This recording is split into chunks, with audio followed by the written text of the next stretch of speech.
Who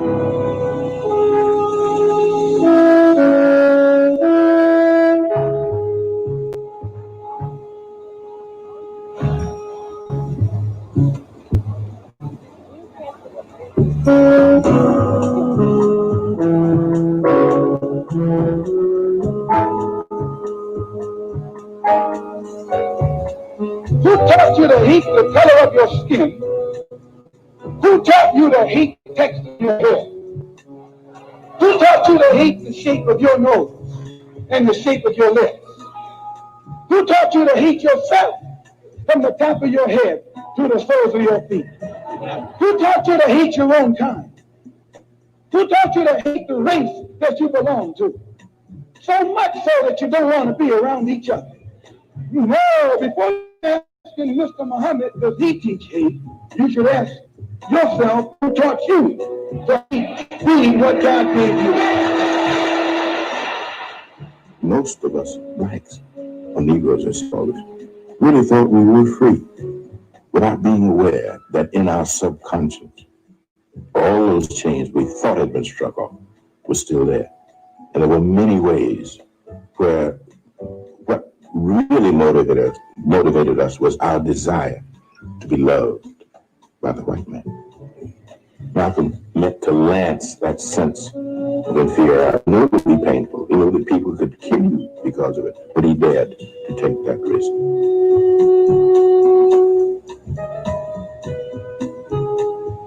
He was saying over and above that of any other leader of that day, while the other leaders were begging for entry into the house of their oppressor, he was telling you to build your own house. He exposed fear for African Americans. He says, I will speak out loud what we've been thinking. And he said, you'll see, people will hear it, and they will not do anything to us necessarily, okay? But I will not speak it for the masses of people. For he said it in a very strong fashion, in this very manly fashion, in this fashion that says, I am not afraid to say what you've been thinking all the years. That's why we loved him. He said it out loud, not behind closed doors. He took on America for us. And I, for one, as a Muslim, believe that the white man is intelligent enough. If he were made to realize how black people really feel and how fed up we are without that old compromise and sweet talk, why, you're the one that make it hard for yourself. The white man believes you when you go to him with that old sweet talk, because you've been sweet talking him ever since he brought you here. Stop sweet talking. Tell him how you feel. Tell him what kind of hell you've been catching, and let him know that if he's not ready to clean his house up, if he's not ready to clean his house up, he shouldn't have a house. It should catch on fire and burn down.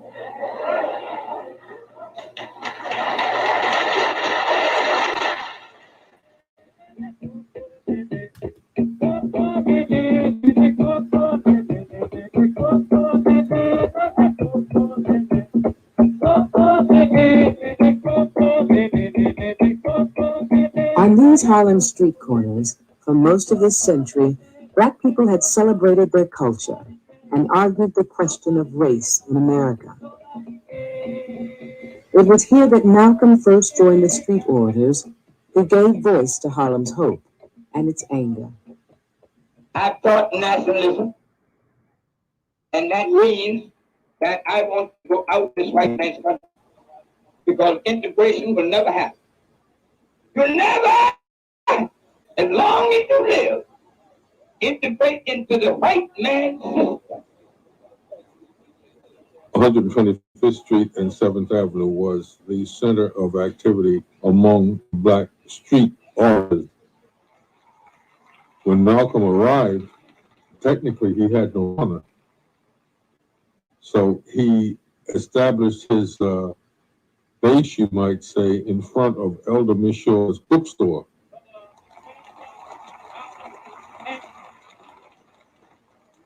When Malcolm would ascend the little platform, he couldn't talk for the first 4 or 5 minutes, the people would be making such a praise shout to him.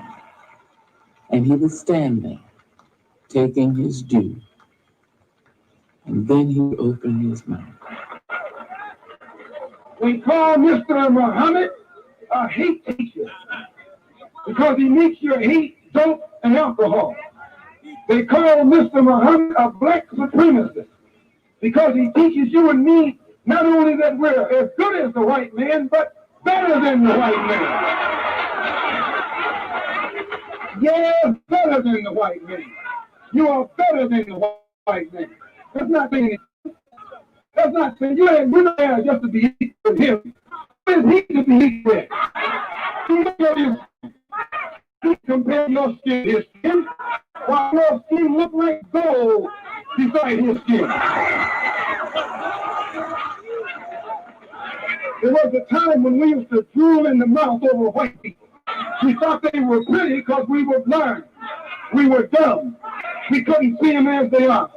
But since the Honorable Elijah Muhammad has come and taught us the religion of Islam, which has cleaned us up and made us so we can see for ourselves, now we can see that old pale thing to look exactly as he looked.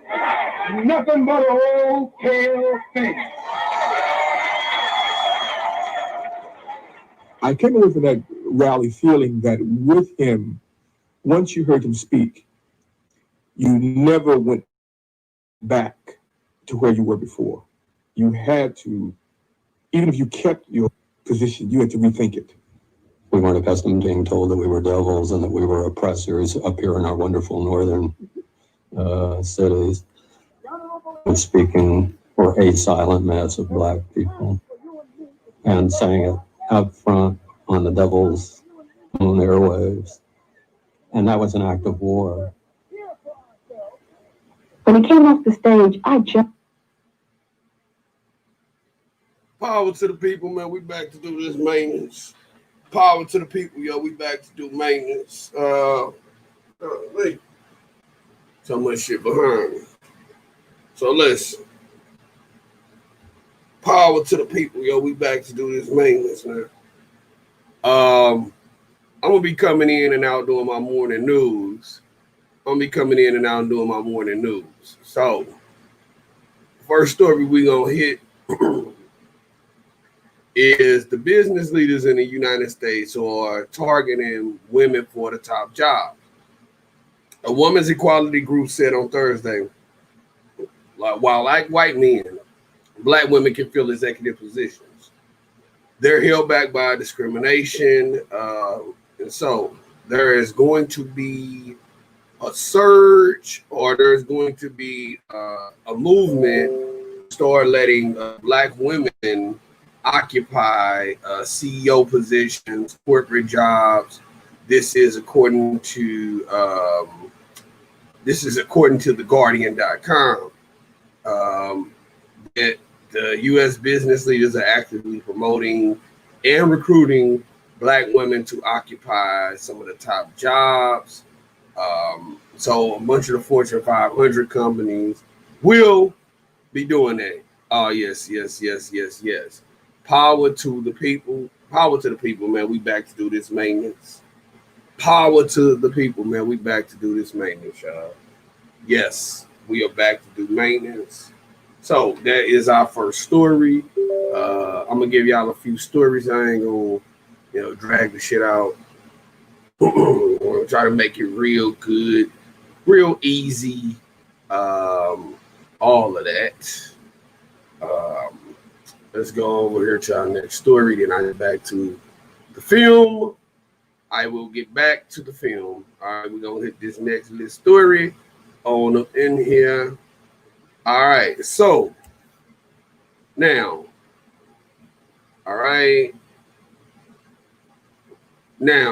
a sexual health charity has said that wearing masks, avoiding kissing, and choosing positions that aren't face-to-face during sex can help control the spread of the virus as the U.S. continues to report numerous infections every day Terrence Higgins Trust, a leading HIV and sexual health charity in the UK, has shared information on how sexual partners can fight the spread of the virus that's ravaging the world's population.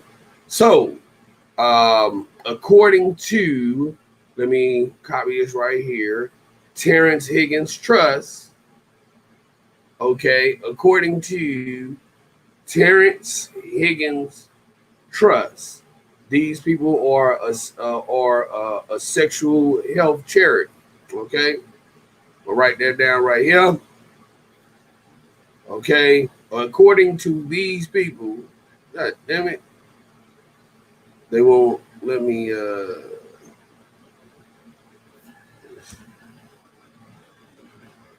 let's see here. Shit. Hold on, y'all. Give me 1 second.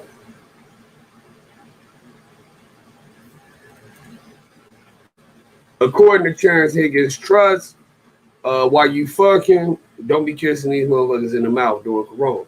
Okay? It sounds like common sense, but my whole thing is that's the spread of Corona in your mouth. What about the fluid? What about the skin-to-skin contact that's going on in your genital reach? What about the skin-to-skin contact going on in your genital reach? All right, y'all, let's get back to, is this the new way of kissing? I guess so. Let me get back to the docu. Jumped off the island, walked up to him, and of course, when I got to him, the bodyguards, moved in front, and he just pushed them away, and I went in front of him and extended my hand and said, I liked some of what you said. I didn't agree with all that you said, but I liked some of what you said. And he looked at me, held my hand in a very gentle fashion, and says, one day you will, sister. One day you will, sister. And he smiled. To make his message clear, Malcolm used his own life as a lesson for all Black Americans. He preached it in fables and parables. And later, in writing his autobiography with Alex Haley, he sought some control over how his life would be interpreted in the future. I would be rather taken by a statement he would make of himself. He would say, I am a part of all I have met.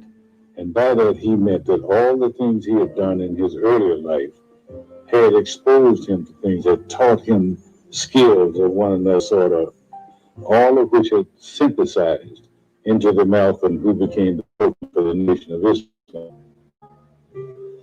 You were born in Omaha, is that right? Yes, sir. And your family left Omaha when you were about 1 year old? I imagine about a year old. And why did they leave Omaha? Well, to my understanding, the Ku Klux Klan burned down one of their homes in Omaha. They had a lot of Ku Klux This made your family feel very unhappy, I'm sure. Insecure, if not unhappy. So you must have a somewhat prejudiced point of view, a personally prejudiced point of view. In other words, you cannot look at this in a broad academic sort of way, really. I think that's incorrect because despite the fact that happened in Omaha, and then when we moved to Lansing, Michigan, our home was burned down again. In fact, my father was killed by the Ku Klux Klan. And despite all of that, no one was more thoroughly integrated with whites than I. No one had lived more so in the society of whites than I. We were the only Black children in the neighborhood. But on the back of our property, we had a wooded area. So the white kids would all come over to our house and they'd go back and play in the woods. So Malcolm would say, let's go play Robin Hood. Well, so we'd go back there to play Robin Hood. Robin Hood was Malcolm. And these white kids would go along with him. Malcolm said he was the lightest skinned of the 7 children born to Earl and Louise Little. A reminder, he said, of the white man who had raped his mother's mother. In 1929, when Malcolm was 4 years old, his father, a carpenter and preacher, moved the family to Lansing, Michigan. Lansing was a small town, and the west side was the side of town that blacks lived on. Malcolm and his family lived outside of the city, and they had a 4-acre parcel with a small house on it. So they were sort of considered as farmers. 3 months after the Littles moved in, white neighbors took legal action to evict them. A county judge ruled that the farm property was restricted to whites only. But Earl Little refused to move. Here in Michigan, Ku Klux Klan membership was at least 70,000, 5 times more than in Mississippi. For Malcolm's family, white hostility was a fact of life. Everybody was asleep in our house, and all of a sudden we heard a big boom. And when they woke up, fire was everywhere. And everybody was running into the walls and into each other, you know. Well, what I recall about that was my mother telling us to get up, get up, get up, the house is on fire, and to get out. That's what I actually recall. I could hear my mother. Let me stop to answer these questions. You know, I'm stopping through to answer questions.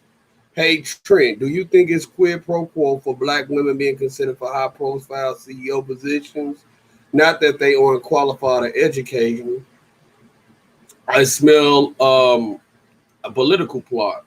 What's your thoughts? My thoughts is, as I explained in the Woman Suffrage podcast, that all of this is a part of the woman suffrage goal and movement to replace white men, as Taki is to replace white heterosexual men with women. Now, what they're saying is that they want Black women to fill these positions as CEOs and things like that of these these companies. But what you really are going to be witnessing is it's going to be the all-time finesse move of the century.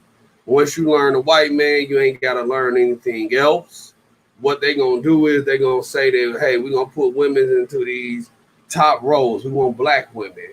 And whenever you see a mass movement for Black women to do anything, it's a move to compromise the Black family. Okay? It's a move to compromise the Black family. And what you see is that white America uses Black women to do the dirty work of the dirty underhand work of white America. All right, Black women are used to do the dirty underhand work of white America.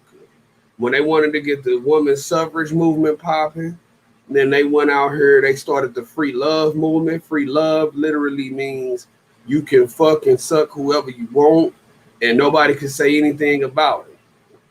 All right. And so in the course of you fucking and sucking whoever you want, then somehow women's suffrage leads into that. Okay. And the question has to be asked is how specifically are Black women slighted for these positions when it's not that many Fortune 100 companies with Black male CEOs? You know, so why specifically are they targeting Black women when it's not like it's a disproportionate number of Black male CEOs in reference to white CEOs?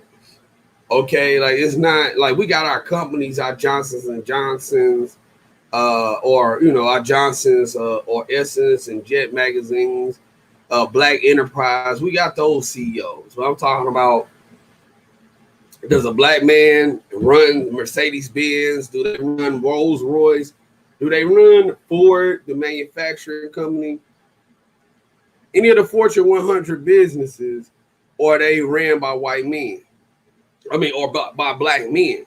So why specifically do they pick Black women out? This is a game to pit the Black man against the Black woman, and we heard about that in the Patrick Moynihan report. But since we are on a brief commercial break, let me take this time and let's go to our next news story. All right. More than half of the Black-owned businesses, due to the corona, these Black businesses were wiped out due to the pandemic. A report from the New York Federal revealed that Black firms were more than twice than likely to close as opposed to their white counterparts. Nationally representative data on small businesses indicate that a number of active business owners fell by 22% from February to April, the largest drop on record. Black businesses experienced the most acute decline with a 41% drop. Latinos fell by 32%, and Asian business owners dropped by 26%. The figure has gone up significantly, even as the number of cases hit a worldwide record number of 5 million. In contrast, the number of white businesses that fell off was only 17%. Just as Black unemployment has always doubled their white counterparts, so is the closure of Black businesses. But why? Of course, it's something to do with the institutionalized racism, but a New York federal report explains it's manifested in banking relationships and lending decisions in cumulative generational ways.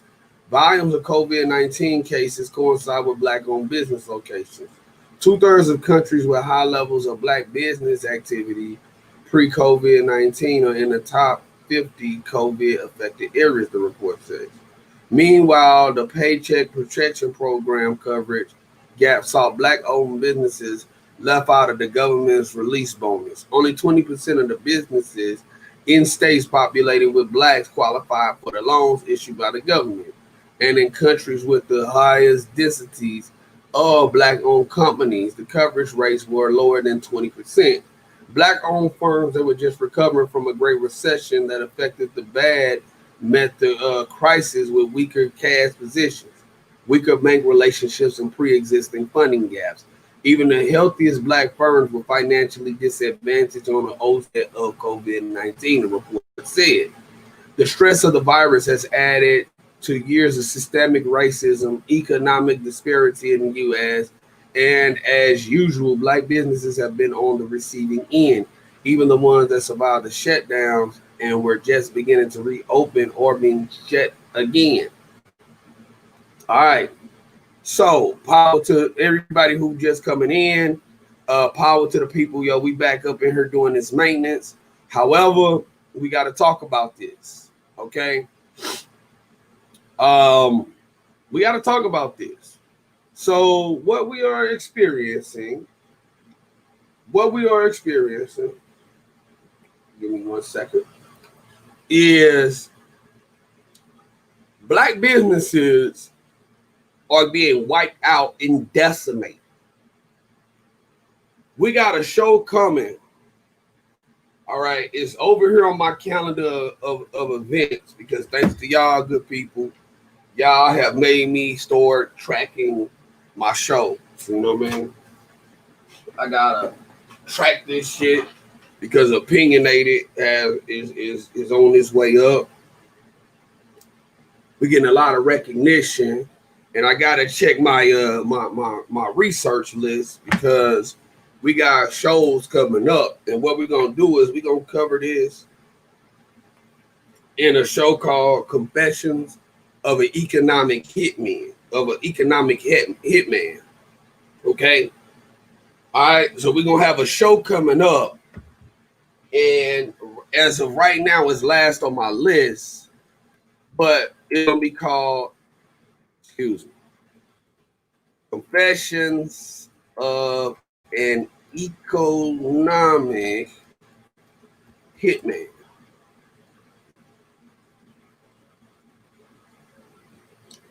Confessions of an Economic Hitman.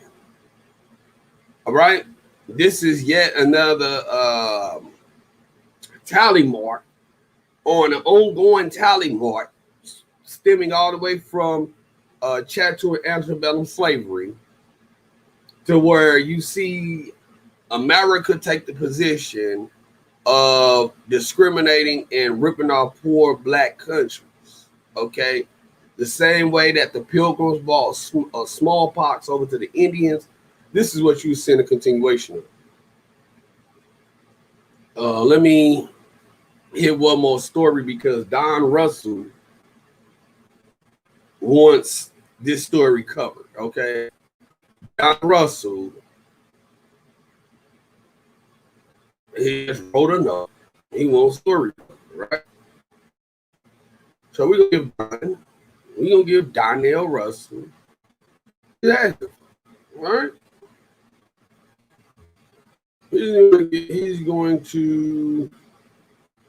We're going to give Don Russell what Don Russell is asking. Yes, power to the people.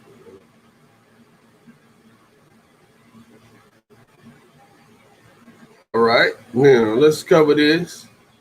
Don Russell wants this story covered. Okay.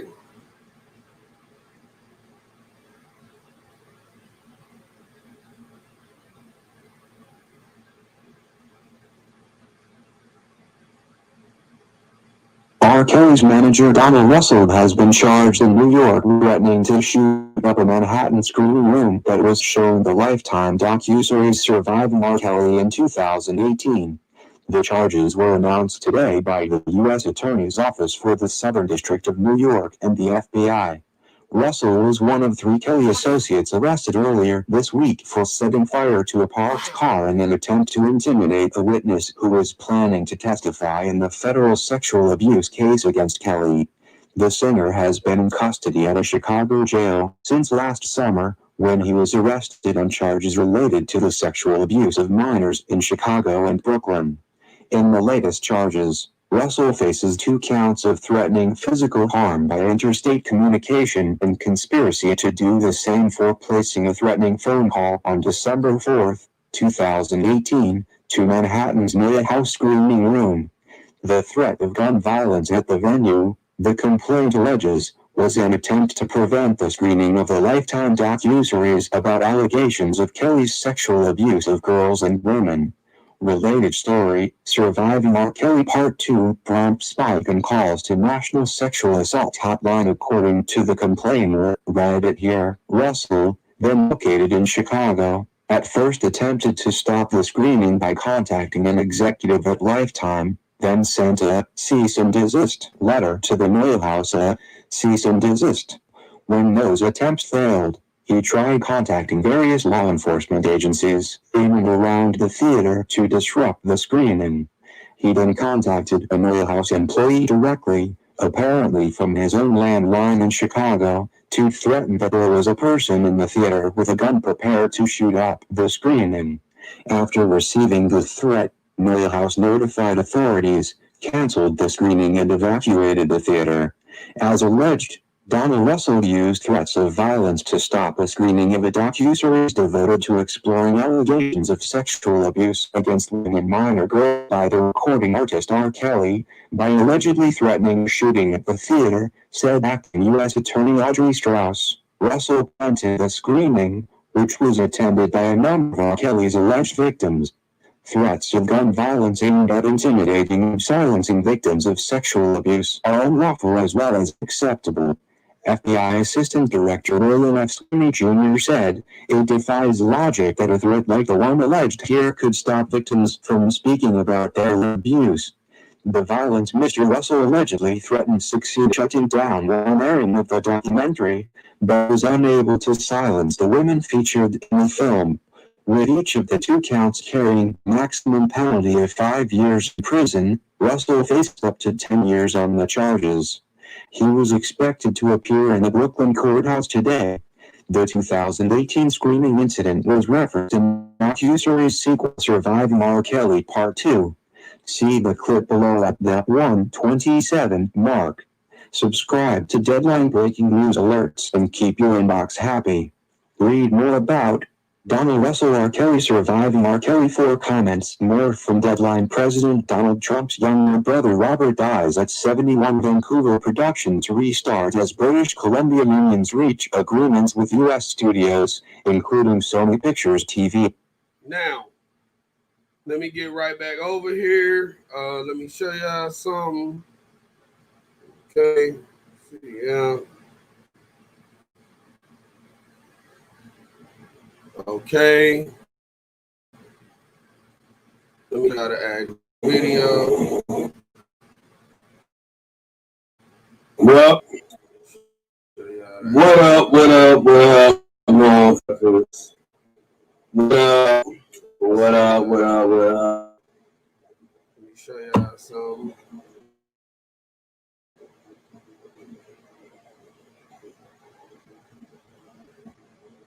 Let me show you something real quick.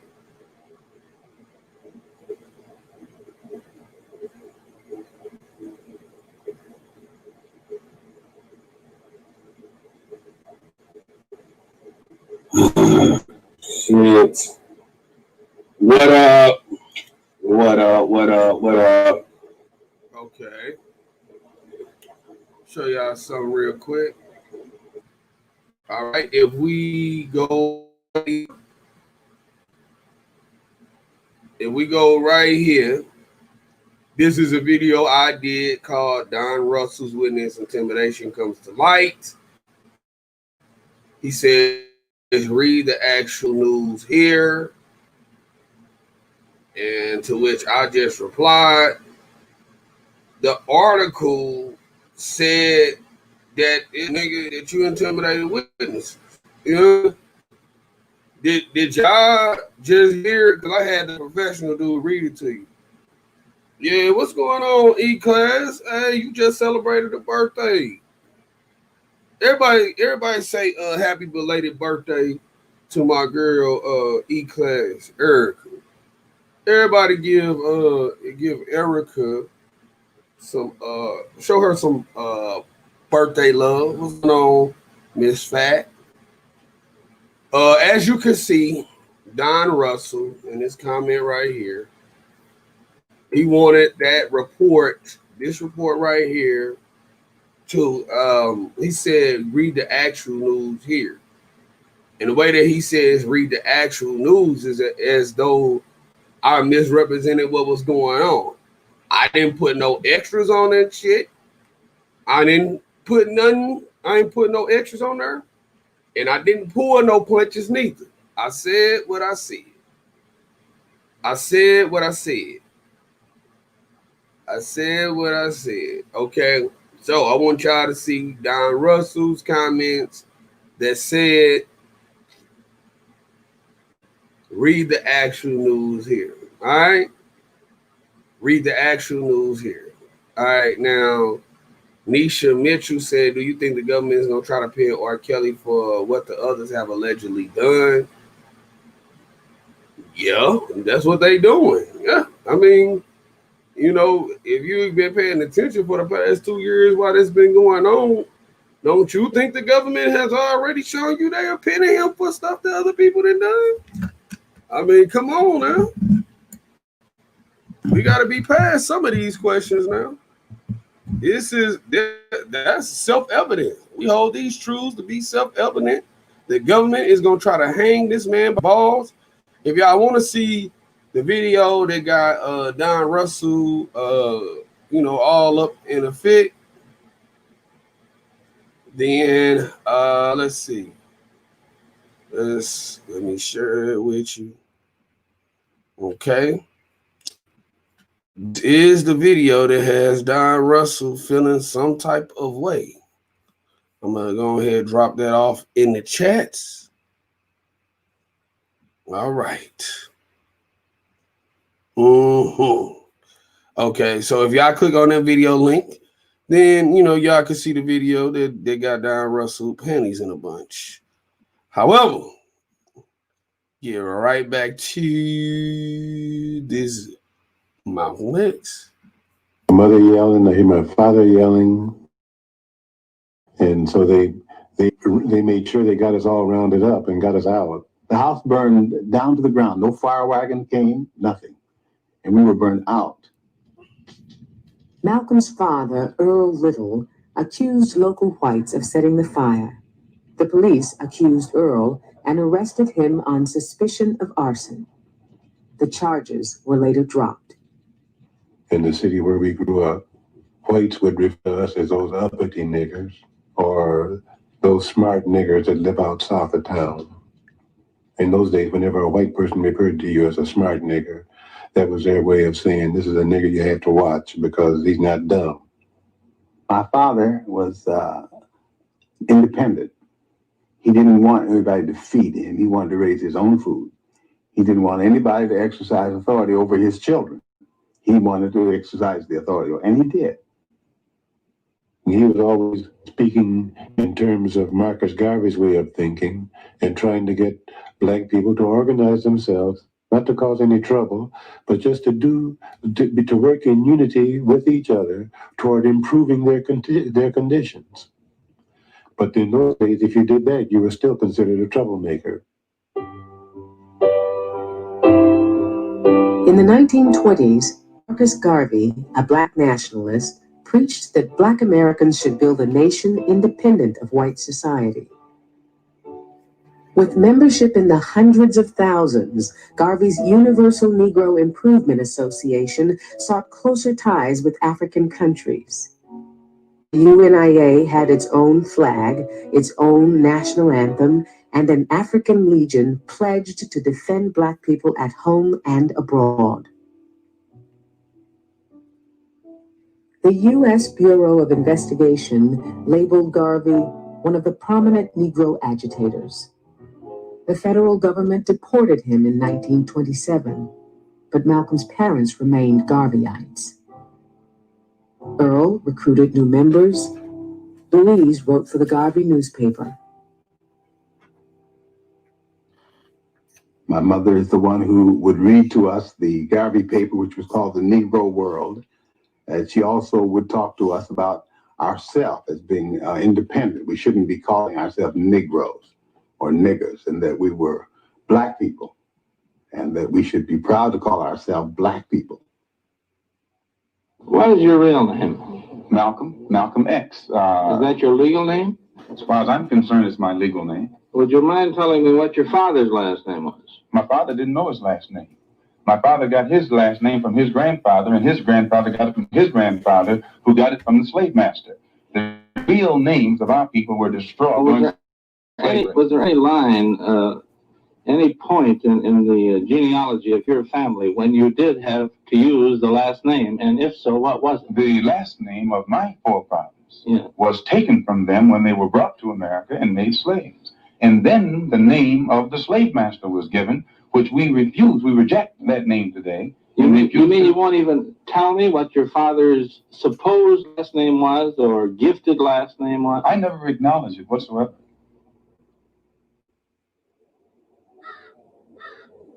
September 1931. Malcolm was 6 years old when his mother had a premonition. We were all at the house and we had supper together.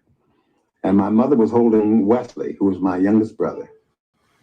And she may have been nursing him because she was at the table and she fell asleep, holding the baby.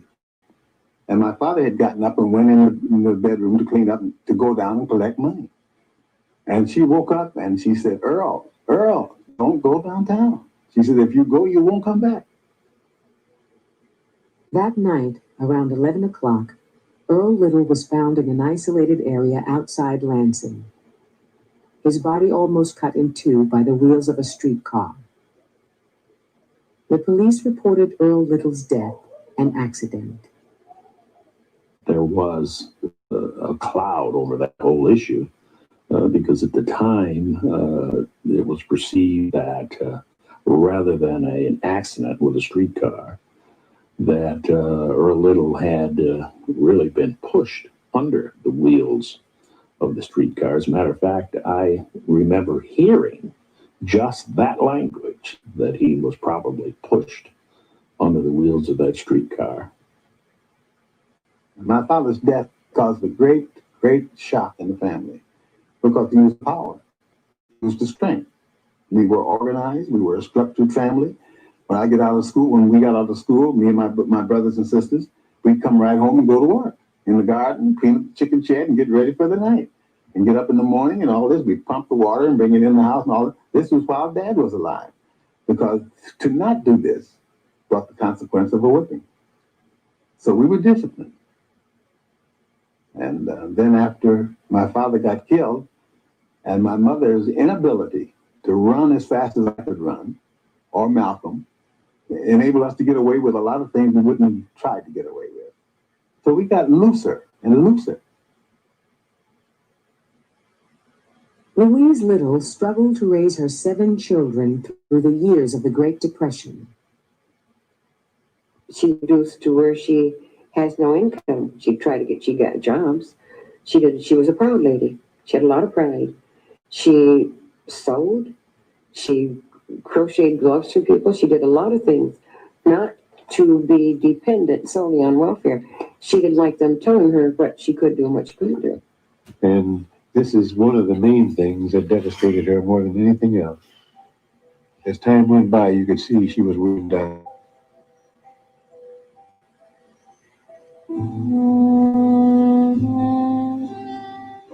For 7 years, as Malcolm grew into adolescence, his mother slowly withdrew from her family.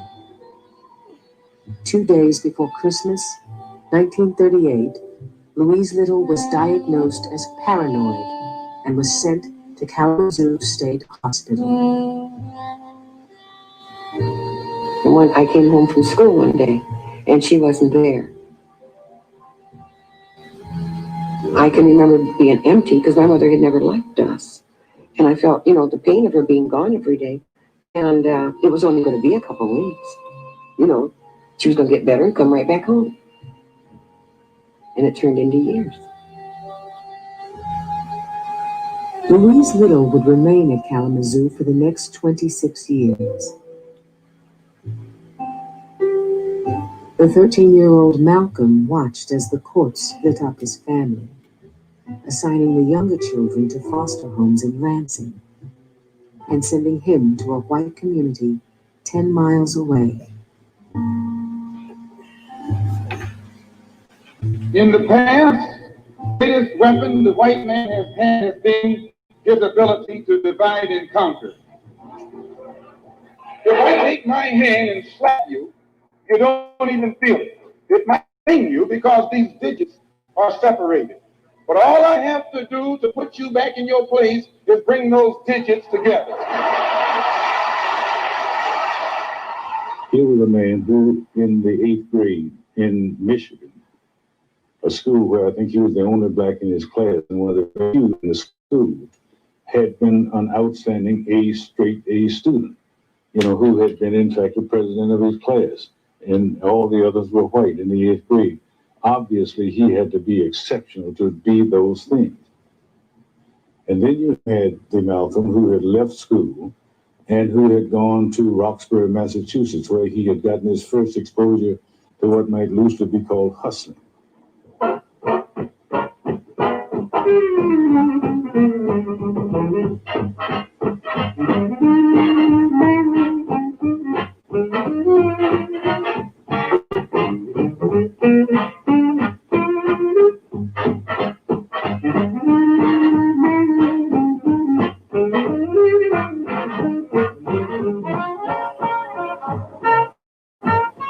Myself a little hustler up in Roxbury in those days. And this particular day, Malcolm X had come into Boston and he had on his zoot suit with the wide brim hat with the long 3/4 length coat with the chain that went down to your ankles. The last time I recall, Cab Calloway used that outfit for his stage uniform. Now, when Malcolm left Lansing, he had nothing but an old square suit on. White man suit, as I call it. When he came back from Boston, oh, Lord, Malcolm had a zoot suit on and a wide brim hat, a chain from his hat down into his lapel, and he was the talk of the town. Everybody was talking about Malcolm.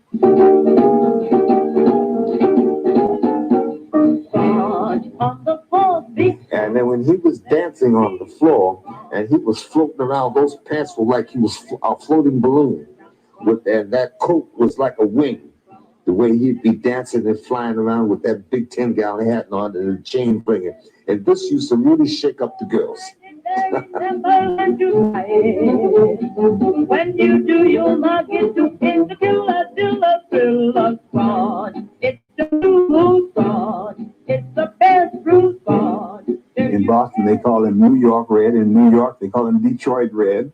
He had his hair crooked nose, conked, you know. It was red, and he had pictures of him and Billie Holiday and all these people at that time out there who were just being made known to the rest of the black world.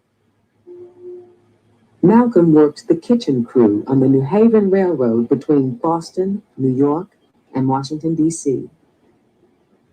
In 1942, he moved to Harlem, and at age 17 began traveling in a whirl of after-hour clubs and small-time hustlers. He had reached a point to where he said, "You'll never make it on these janitor jobs and selling sandwiches on these trains and shining shoes and stuff like that. You never will get anywhere." Well, you have the reputation as being a hustler. And he was a street person, but he was a hustler. He was a con man. Yeah, con artist. I call him an artist. When the white folks came out at night and they wanted black women, he could arrange for them to get them. If they wanted bootleg whiskey, he knew where to get it. If they wanted drugs, he knew where to get it. He made it possible that he knew what they wanted and he knew where to get it, and he would be in the middle where he could make a profit off of it. And this is the way he started doing it.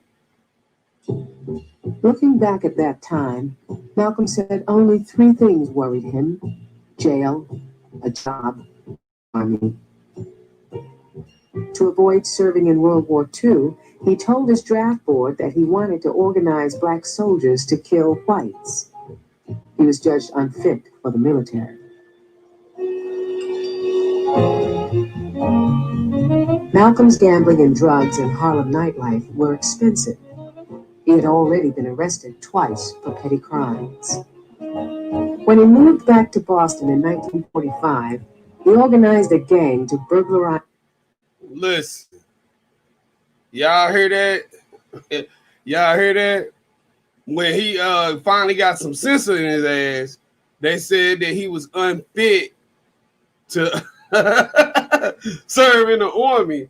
He said he wanted to kill white folks. He said he wanted to kill white folks. They say, nigga, you unfit. All right? Now listen, we're gonna roll into our next little news story, man. We're gonna come in and out and do the news. Now, this is a black couple. They opened up their first black-owned movie theater in New Jersey. There's a New Jersey movie theater called the Newark Moonlight Cinema. All right, let me copy this, put this on the screen. All right, let's go over here. Let me go ahead and get this read to y'all, okay? When you arrive at the Newark Moonlight Cinema, the movie theater, the first thing you'd notice is Beyonce's rendition of Frankie Beverly and Maz's perennial cookout classic, Before I Let Go, booming from a loudspeaker. And just a few steps ahead, a DJ goes on to play what sounds like an endless stream of R&B and hip-hop oldies. What's more, an enticing aroma of catered barbecue fresh off the grill hits your nostrils, and you can't help but try some. Brick City's newest drive-in theater is becoming a favorite weekend spot for most people in New Jersey's largest city. It's that vibe nobody wants to miss. That's our slogan. When you come here, you're going to have good energy. It's going to be a great vibe, co-owner Ayanna Morris said. As the U.S. is struggling to fix its racist past amid the pandemic, Newark Moonlight Cinema affirms that the black culture needs to be celebrated and that folks at Newark are strong enough to withstand the flaring racism. The cinema, which is only 3 weeks old, was opened on July 24th after 3 months of planning. Newark Moonlight Cinema is situated on the grounds of former Newark Bears baseball stadium. It only operates on weekends, Friday, Saturday, and Sunday, screening one movie per night. And every film is a celebration of black art. In one of the nights, it might be the war and crime thriller, Dead Presidents, starring Larenz Tate, or sometimes Jordan Peele's critically acclaimed horror film, Us. I saw that the thought behind the theater was to promote black actors and black filmmakers, said Z Medina, a popular moviegoer at the black-owned cinema. That's an extra incentive to want to come to support my community, especially this year, with more of our issues on the front headlines. Anna Morris and her husband, Sari Morris, came up with the idea in May and finally launched the movie theater in July. Anna is a filmmaker while Sari works in real estate. All right, listen, when we go to New York, we're going to go to the Newark Moonlight Cinema. When we eventually do our protest for R. Kelly in New York, we are going to, this is going to be one of our rest and relaxation events after we get finished protesting. Hey, Keisha Boo. After we get finished protesting, we're going to hit the New York Moonlight Cinema. We're going to go and support a black business. All right. I got to figure out how we're going to all get there, but we're going to cross over that other bridge from New York into New Jersey, and we're going to hit the Newark Moonlight Cinema and watch us a movie or two over there, man. I got to make sure I write that down on my list. Wishbone, help a nigga out. The Newark Moonlight Cinema. All right, so yeah, we're gonna definitely check that out as soon as we get to New York. We're gonna check that thing on out. All right, and this name is the couple's name is Ayanna Morris and Sari Morris. Okay, Sari and Ayanna Morris. Okay, it's a husband and wife team that's bringing that to us. All right. Moving right on along while we on the little commercial break. Let's hit our next little story. Let's hit our next story. All right. Now, Oprah Winfrey recently aired a 1.5-hour Dark Girls 2 documentary. They give a personal look at the adversities, physical obstacles, and mental challenges of dark-skinned women from around the world. In the second film, which aired earlier this summer, a number of African-American women provide compelling commentary on the subject of mental health. One of the Black women who provided great insight was Dr. Melina Banks, a double board certified psychiatrist. Okay. Dr. Banks is an expert when it comes to adult, child, and adolescent psychiatry. During her speaking segment on Dark Girls 2, she talked about the stigma Black America's placed on seeking psychotherapy as a means of combating mental illness. However, Dr. Banks was particularly concrete when describing Black women's rationale for not seeking professional help, specifically when they are regularly dealing with psychological issues that cause emotional pain. All right, now, I just got a new idea in reading that. I want to have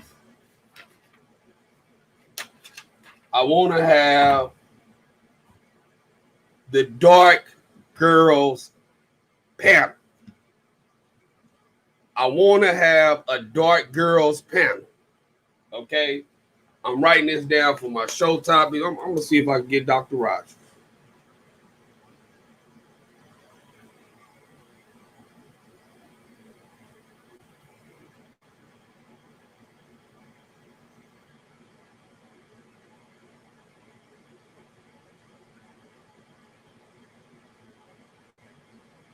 if you are interested in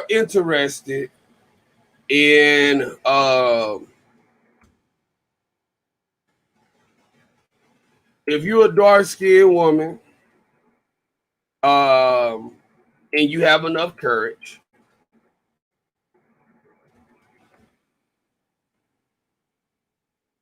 if you are a dark woman and you have enough courage, I want to invite you onto Opinionated News Network. All right. I want to invite you onto Opinionated News Network. My, listen.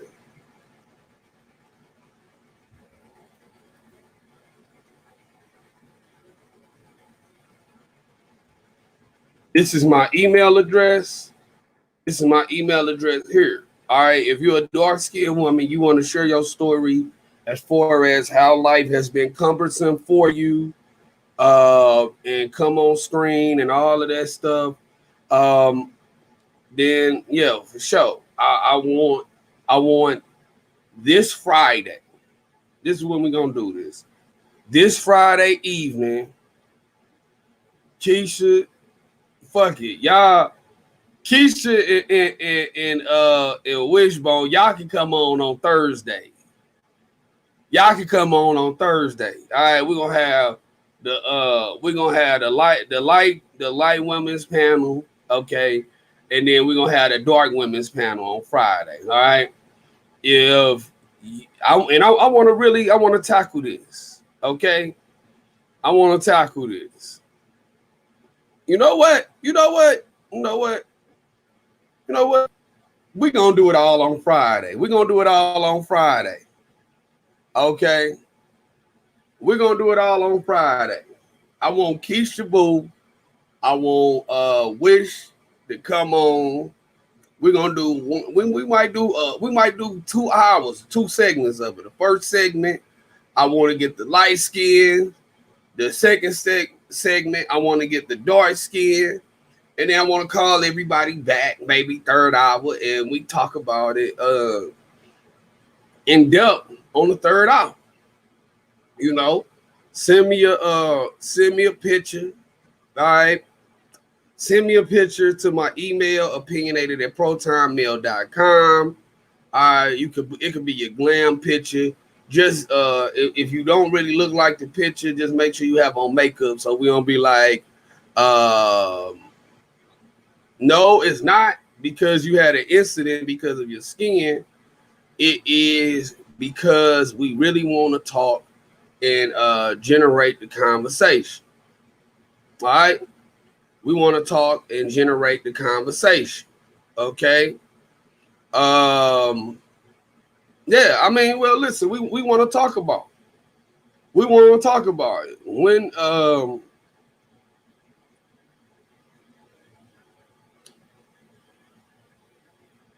yeah, we want to talk about it. So yeah, we can have the discussion on Friday. We had a discussion on Friday. All right. Had a discussion on Friday. I'm gonna set up the dark skin, the black woman's panel, and I ain't gonna do nothing. I'm gonna sit back, no makeup. We should everybody. I know what she's saying, but we got to be honest in the fact that everybody not gonna send their best picture in. You know, a lot of people, they get intimidating. A lot of people get intimidated sending in pictures. So I want to have a black woman's panel. I want to have the black woman's round table where we discuss skin. We discuss it all. I'm gonna see about getting Phillips back too. I'm gonna see about getting Miss Phillips back. Old girl with the hurt. I'm gonna see about getting her back. I'm gonna see about getting her back on the show. See about getting her back. We're gonna have it this Friday. We're gonna have it this Friday at 7:00. You know, 7 Central, 8 East Coast time. Okay?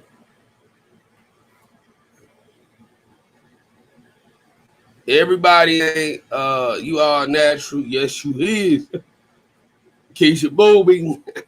She done kidnapped them when she had stuff in her back pocket, goddamn it. Shit, let's get back to our show here. Categorized homes of prominent families. The other gang members included his friend, Malcolm Jarvis, his white girlfriend, B, and 2 other white women.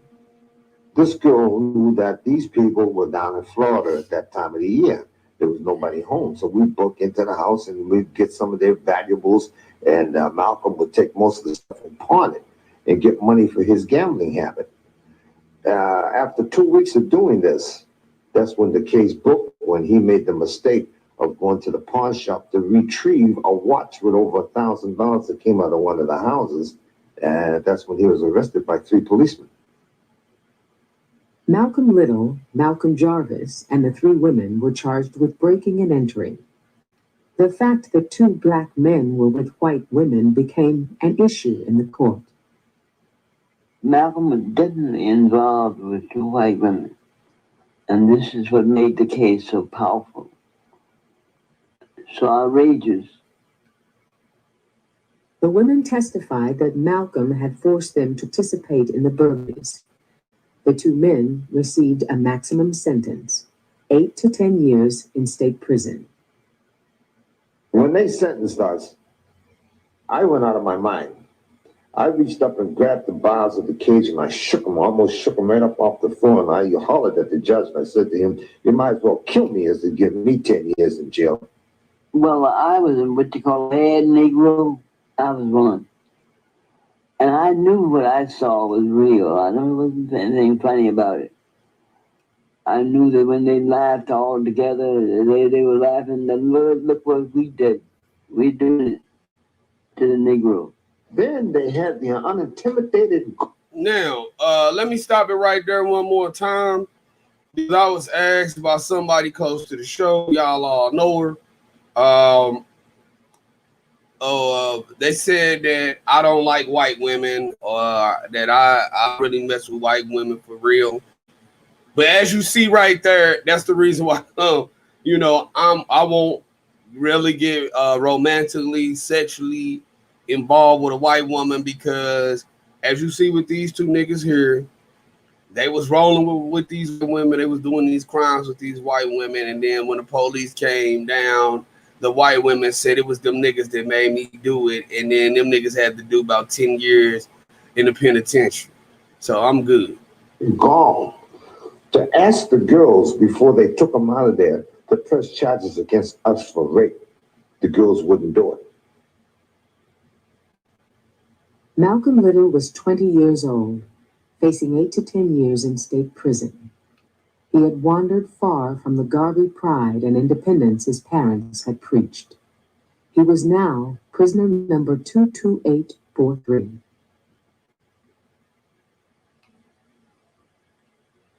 To have once been a criminal is no disgrace. To remain a criminal is the disgrace. I formerly was a criminal. I formerly was in prison. I'm not ashamed of that. You never can use that over my head. And that he's using the wrong stick. I don't feel that stick.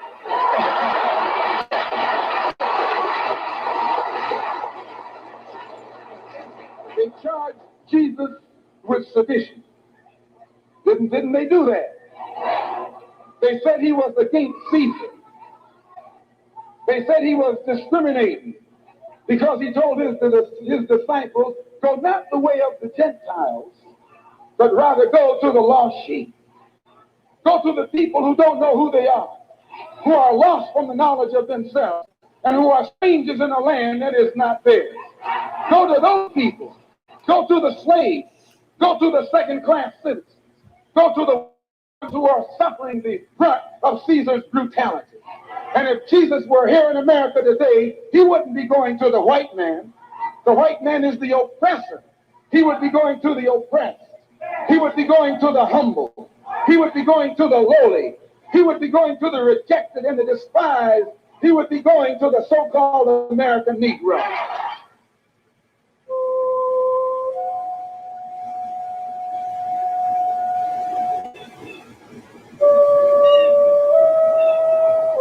Behind prison walls, Malcolm hustled bets, fed his drug habit, and argued against the existence of God.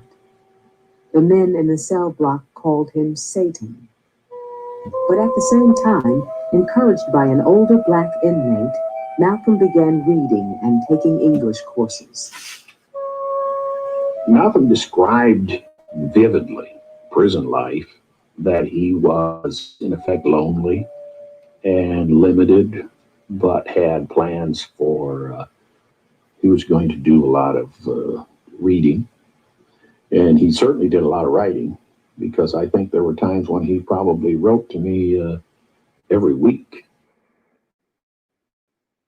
During the 7 years in prison, the prison sisters wrote to him about what they called the natural religion for the black man. A religion that taught that black people were the original people, that God was black and was called Allah. They told Malcolm they were now a part of the Nation of Islam, followers of the Honorable Elijah Muhammad, the messenger of Allah. I think Islam is one of the greatest religions of all time for our people in America. The so-called American Negro have to be completely re-educated. And Islam gives him that qualification that he can feel proud and does not feel ashamed to be called a black man.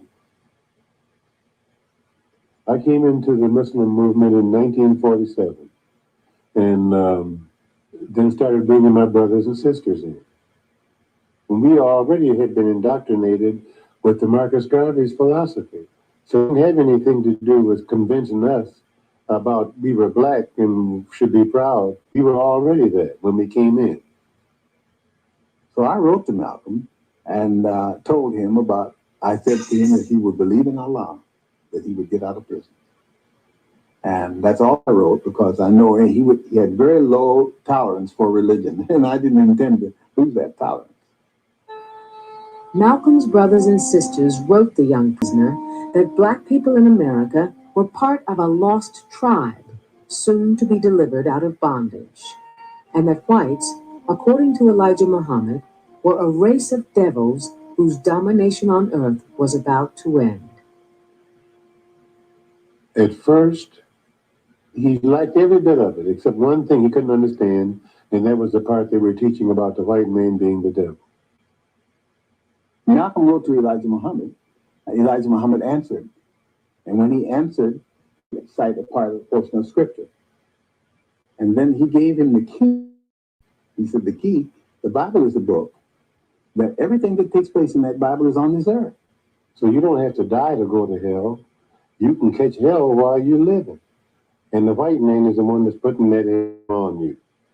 Well, it's a very convincing teaching, especially when you're using the white man's history to corroborate this. Malcolm began reading history, philosophy, and religion. The writings of W.E.B. Du Bois, Shakespeare, Socrates, the fables of Aesop, the lives of Gandhi and Nat Turner. And he finds all this history of how white Christians lynched black Christians. White Christians were the ones who were involved in the slave trade. Those were Christians. So Malcolm began to see this, and then he began to study it himself and prove that if there is such a thing as a real devil on this earth, it has to be the white man.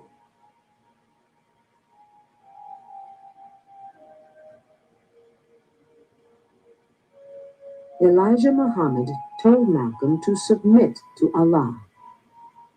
But for Malcolm, submission would always be difficult. It took a week before he could force himself to bow in prayer.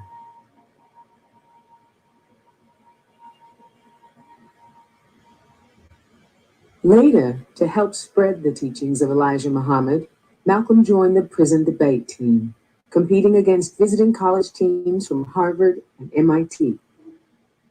That's when Malcolm's name and fame started spreading amongst the prison population. And that's when the population started to grow at the debating classes.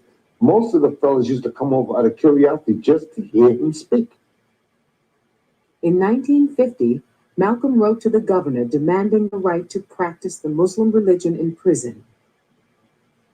His letters would later end up in FBI files. The Bureau had been keeping a close watch on the Nation of Islam since the late 1930s. Malcolm, considered a troublemaker, was denied an early parole. He was not eligible to be let out at that time because he'd be a threat to society. They considered him dense, knowledge-wise and otherwise, and religious-wise.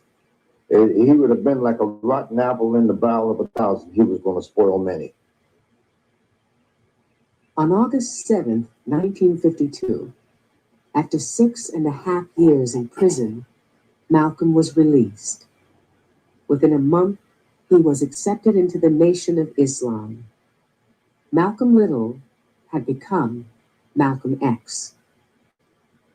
How did you happen to join the Muslim movement? I was in prison. I was a very wayward, criminal, backward, illiterate, uneducated, and whatever other negative characteristics you can think of type of person until I heard the teachings of the Honorable Elijah Muhammad. And because of the impact that it had upon me in giving me a desire to reform myself and rehabilitate myself for the first time in my life, and also being able to see the effect that it had upon others, this has made me accept it. And I noticed that after being exposed to the religious teachings of the Honorable Elijah Muhammad, immediately it instilled within me such a high degree of racial pride and racial dignity that I wanted to be somebody. And I realized that I couldn't be anybody by begging the white man for what he had, but that I had to get out here and try and do something for myself or make something out of myself.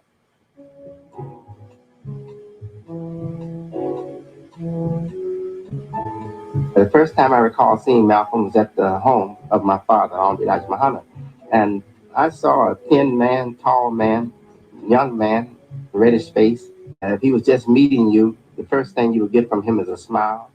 He said, "This is Wallace." And I smiled with him. I was happy to see him because I had heard about him too. And he said, the messenger's son. And he was just so excited about the messenger. Really, it wasn't just seeing Wallace, it was seeing the messenger's son. When Malcolm came out, he was full of fire. He had gotten so full of fire that he got out at the right time in the right place so he could expound. He came to Detroit. He was surprised to find there was a few people in this powerful teaching in his mind.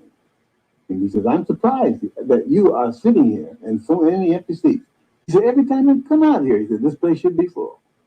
And that excited the Honorable Elijah Muhammad. In the early 1950s, the Nation of Islam was unknown in most black communities. Total membership was believed to be no more than 400 people. Malcolm was sent on the road to spread the message. Within 2 years, he helped organize temples in Boston, Hartford, and Philadelphia. Elijah Muhammad then named Malcolm minister of the most important temple on the East Coast, Harlem's Temple No. 7. Mr. Muhammad knew that Malcolm had the experience, that he knew New York, and he also knew that he was the kind of man, complexion, height, speech, and carriage. All that has to be taken into consideration when you select a man to stand before the people. Plus, this is an international city. You got to have your best in New York, and this is why Mr. Muhammad selected him.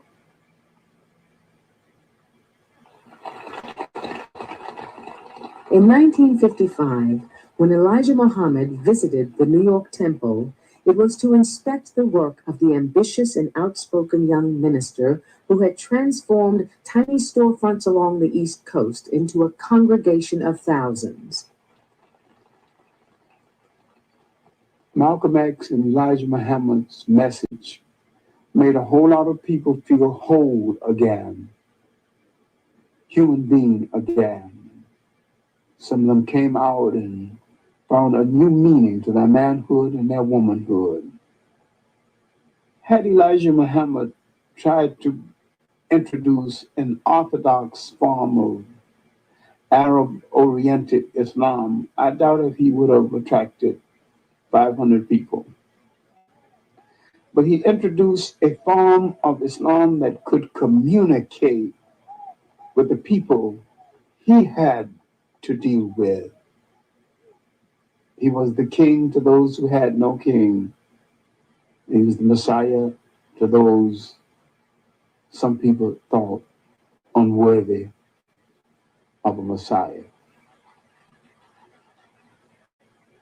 The teachings of the Honorable Elijah Muhammad is like nothing I have ever taken. It's a medicine. Right. You see, it's a medicine that has cured me of all my ills. Yeah, because I was a sick man. That's right. And when I embraced the teachings of the Honorable Elijah Muhammad, these teachings cured me of these ills. Right. I'm a well man now. Right. And I feel good. That's right. As long as you stay with the doctor, you continue. Yes, sir. Yes, sir. What about you, brother? How do you feel about the Honorable Elijah Muhammad? Elijah Muhammad is trying to teach all our original people they are in bad shape. Yeah, go ahead, brother. Honorable Elijah Muhammad trying to wake them up. Inside Muslim temples, no white people were allowed. Members worked to build a self-sufficient community, founded on strict rules and absolute obedience. The nation set up Muslim schools for its children, teaching mathematics, science, history, and Arabic. Who is the original man? The original man is the Asiatic black man. The makers are on the trees of the planet Earth. Muslim women studied nutrition, child rearing, and guidelines on how to care for their husbands.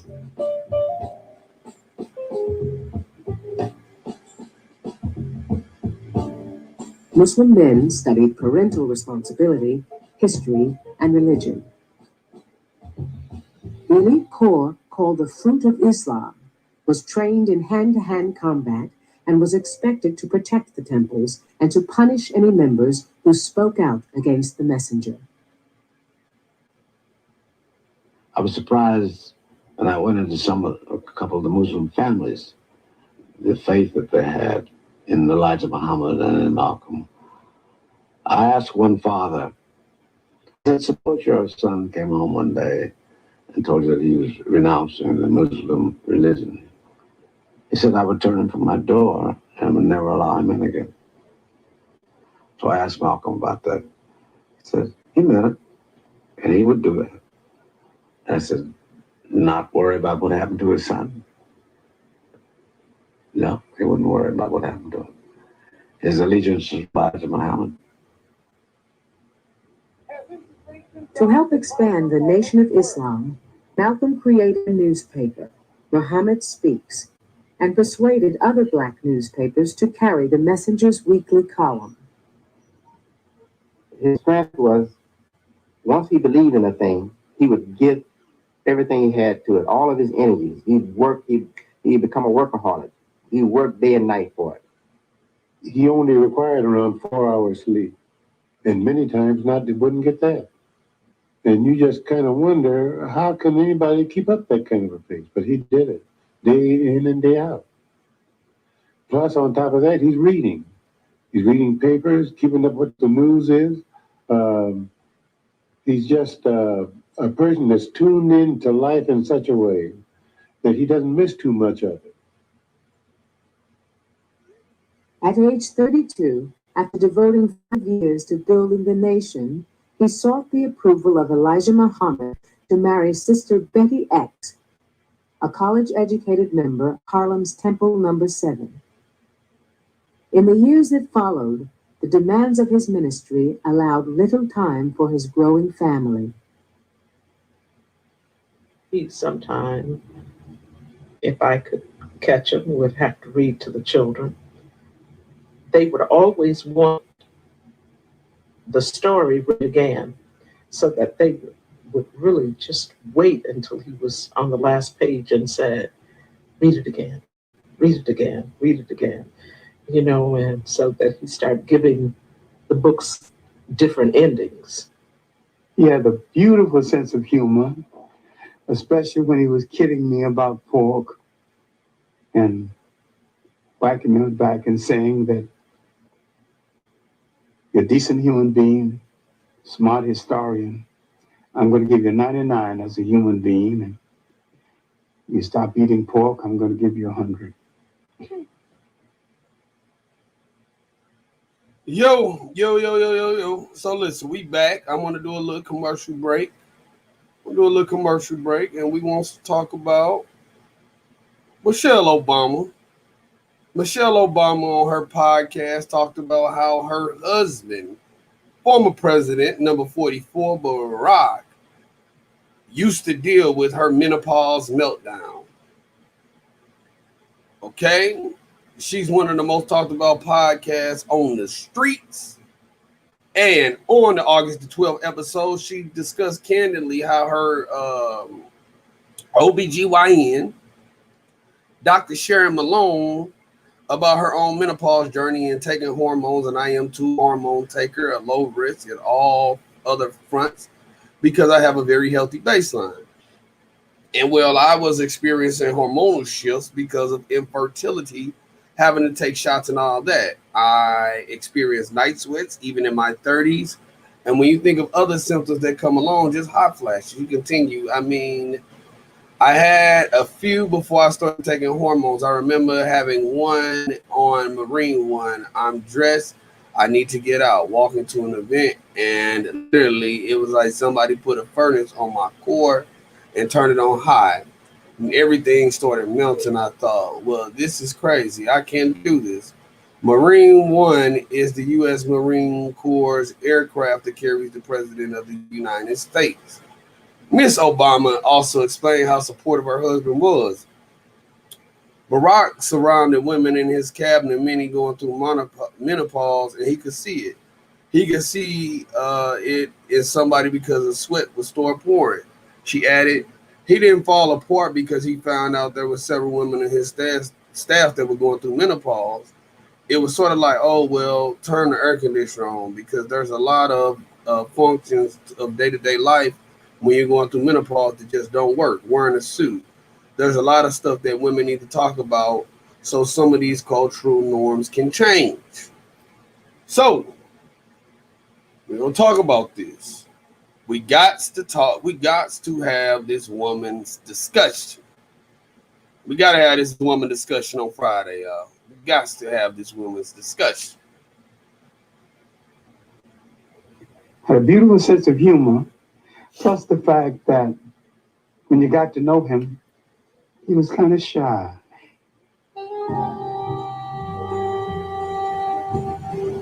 Malcolm was now in the Nation of Islam's inner circle, Elijah Muhammad's most visible representative.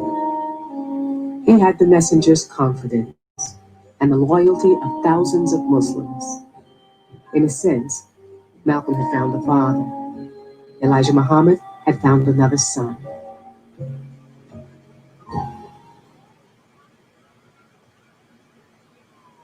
On an April night in 1957, a Muslim brother was beaten by New York City police. His skull fractured, Johnson Hinton lay in a back room of a Harlem police station. When word spread that Hinton was dying, Malcolm ordered the Muslims into the streets. Other Harlem residents joined them.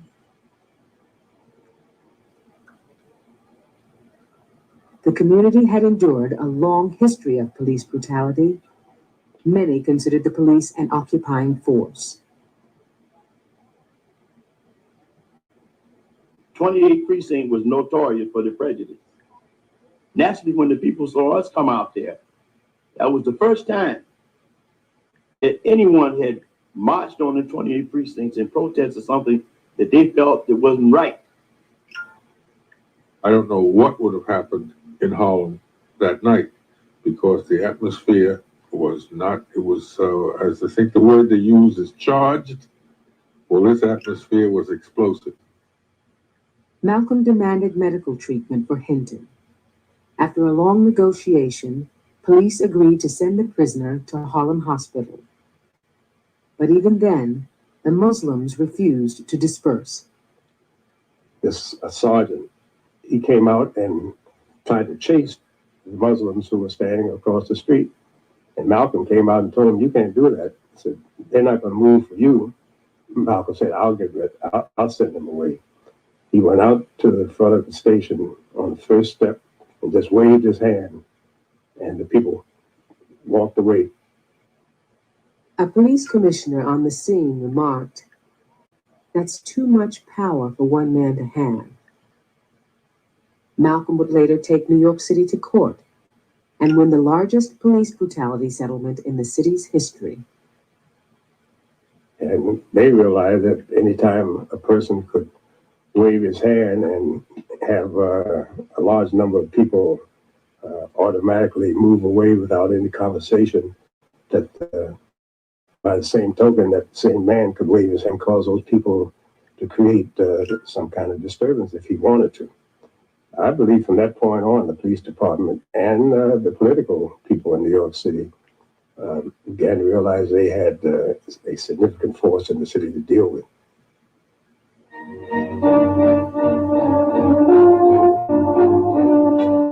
Good evening, I'm Mike Wallace. Last week on Newsbeat, our 6:30 news program here on Channel 13, we presented a 5-part series which we called The Hate That Hate Produced, a study of the rise of black racism, of a call for black supremacy among a small but growing segment of the American Negro population.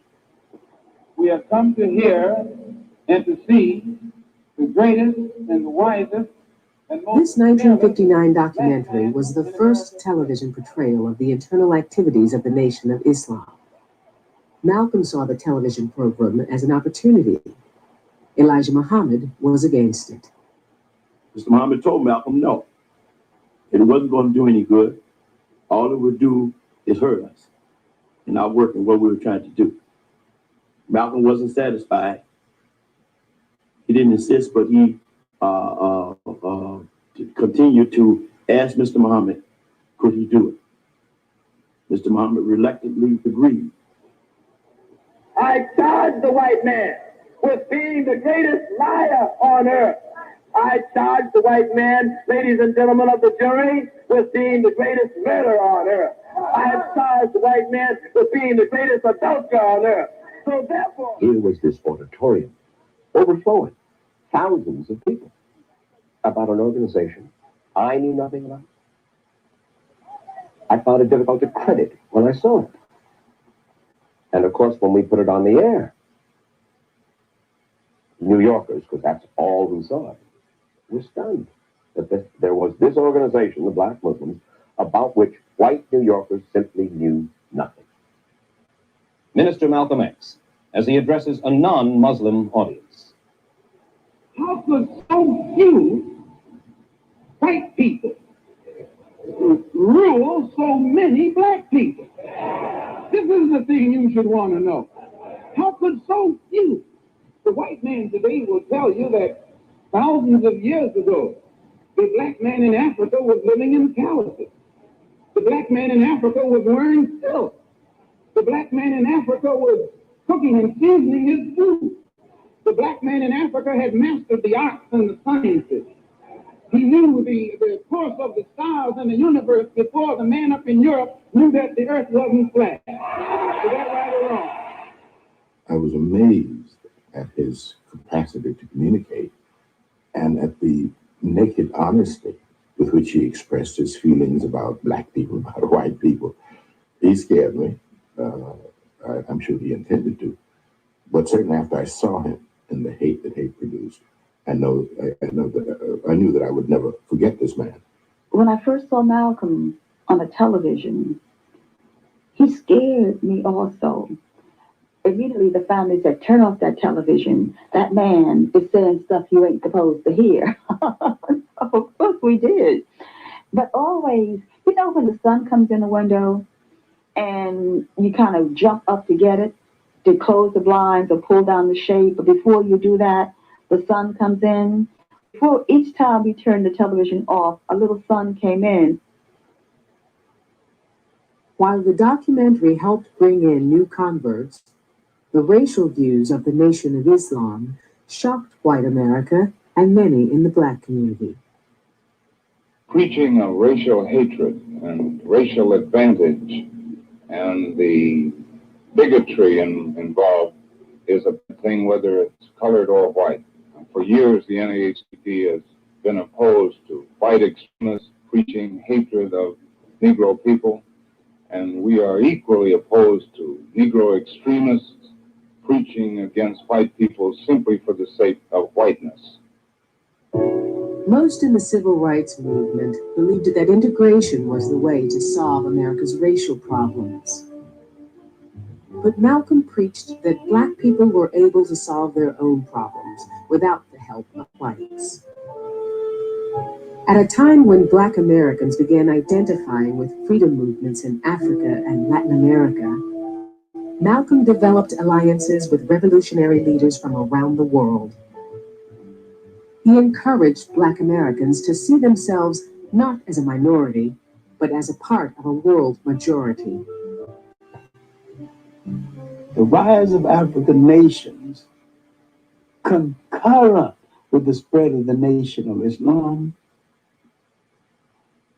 and the civil rights movement, gave black America a burst of pride over and above anything they had had since the decline of the movement of Marcus Garvey.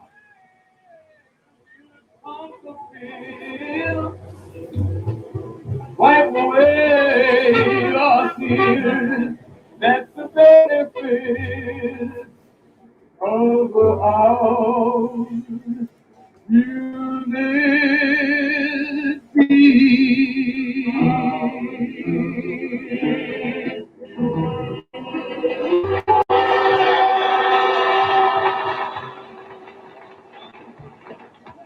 They're passing the basket to the crowd.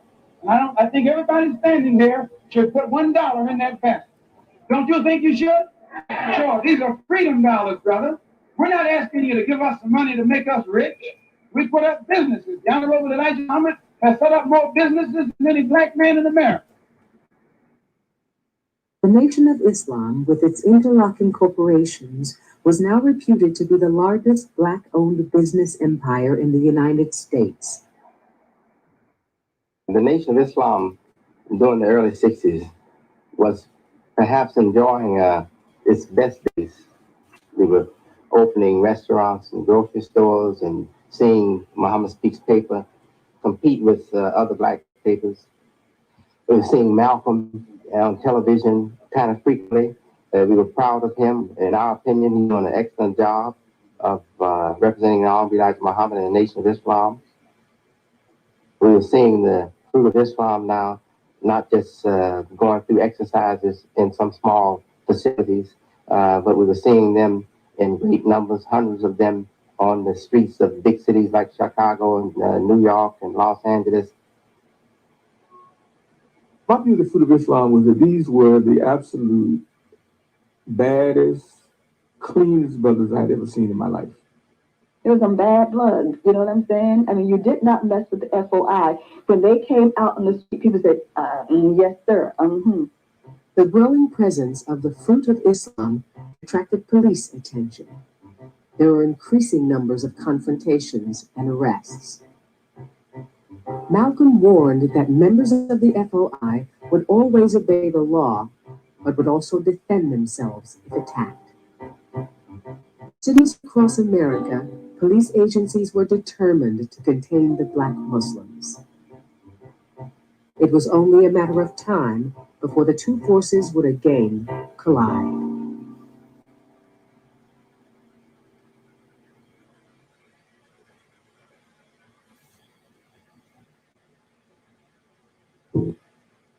All right, before we move on to that next segment, and what you just heard right there is the reason why we have the boots on the ground. This is the reason why the boots on the ground is as strong as it can be, because as you saw right there, once they organized the Fruit of Islam, the organization was the problem. Okay, the infrastructure had no problem with niggas marching. Law enforcement had no problem with them shouting, going to church and screaming and hooping and hollering and shit. They had no problems with them number running and dope peddling and all of that. Hell, they even let him go for a while fucking a white woman. The moment that they started to get organized in a large number, when they said that the Fruit of Islam started reaching hundreds of people who were tactically trained, thinking men who can reinforce what it was that they were teaching as a nation of Islam. Notice they said a nation, meaning that it's sovereign and independent of the state that it is in, i.e. the United States of America. The Nation of Islam was a nation within a nation. Then they had their military force, which was the Fruit of Islam. Once they were able to protect what it was that they were preaching, then they became problematic at that point. They became problematic once they started looking to protect themselves. All right, we shall continue.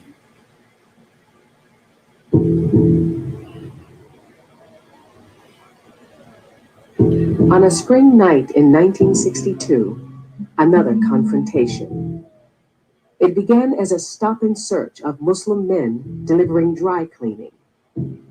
It ended with a full police assault on the Muslim temple. This time, 8 men were shot, 1 police officer, and 7 Muslims. Temple Secretary Ronald Stokes was dead at the scene. I arrived at the mosque in Los Angeles after the shooting took place. And great sadness amongst the people. Malcolm was walking back and forth, shaking his head. They're going to pay for it. They're going to pay for it. They're going to pay for it. They're going to pay for it. Anyone breaking our temples, we would defend the temple with our life. The temple is sacred. And those brothers, they acted on what they were taught. And I'm sure that anyone seeing police break into a church would be outraged. This didn't come as a great surprise to us, the fact that they would resist our police officers and cause trouble, because we have been watching this group for a long time, and I think Chief Parker warned some time ago that we might have trouble with them. The Los Angeles Times reported the incident as a Muslim riot and a wild gunfight.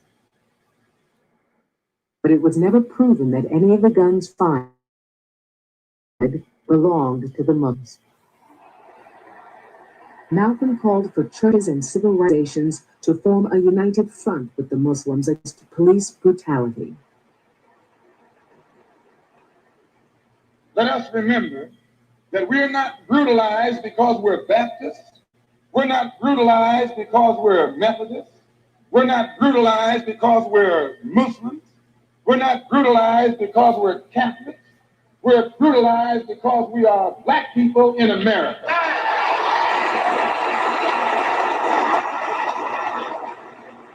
I'm telling you, they came out of those cars and we have enough witnesses to hang them with their guns smoking.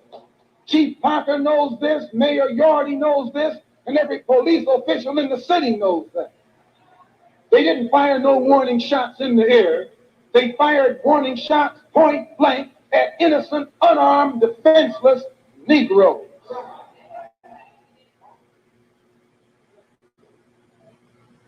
They, 2 of the brothers were shot in the back. Another was shot in the shoulder. Another was shot, 2 of them were shot, excuse the expression, through the penis. Let me tell you something, and I'll tell you why you say we hate white people. We don't hate anybody. We love our own people so much, they think we hate the ones who are inflicting injustice against them.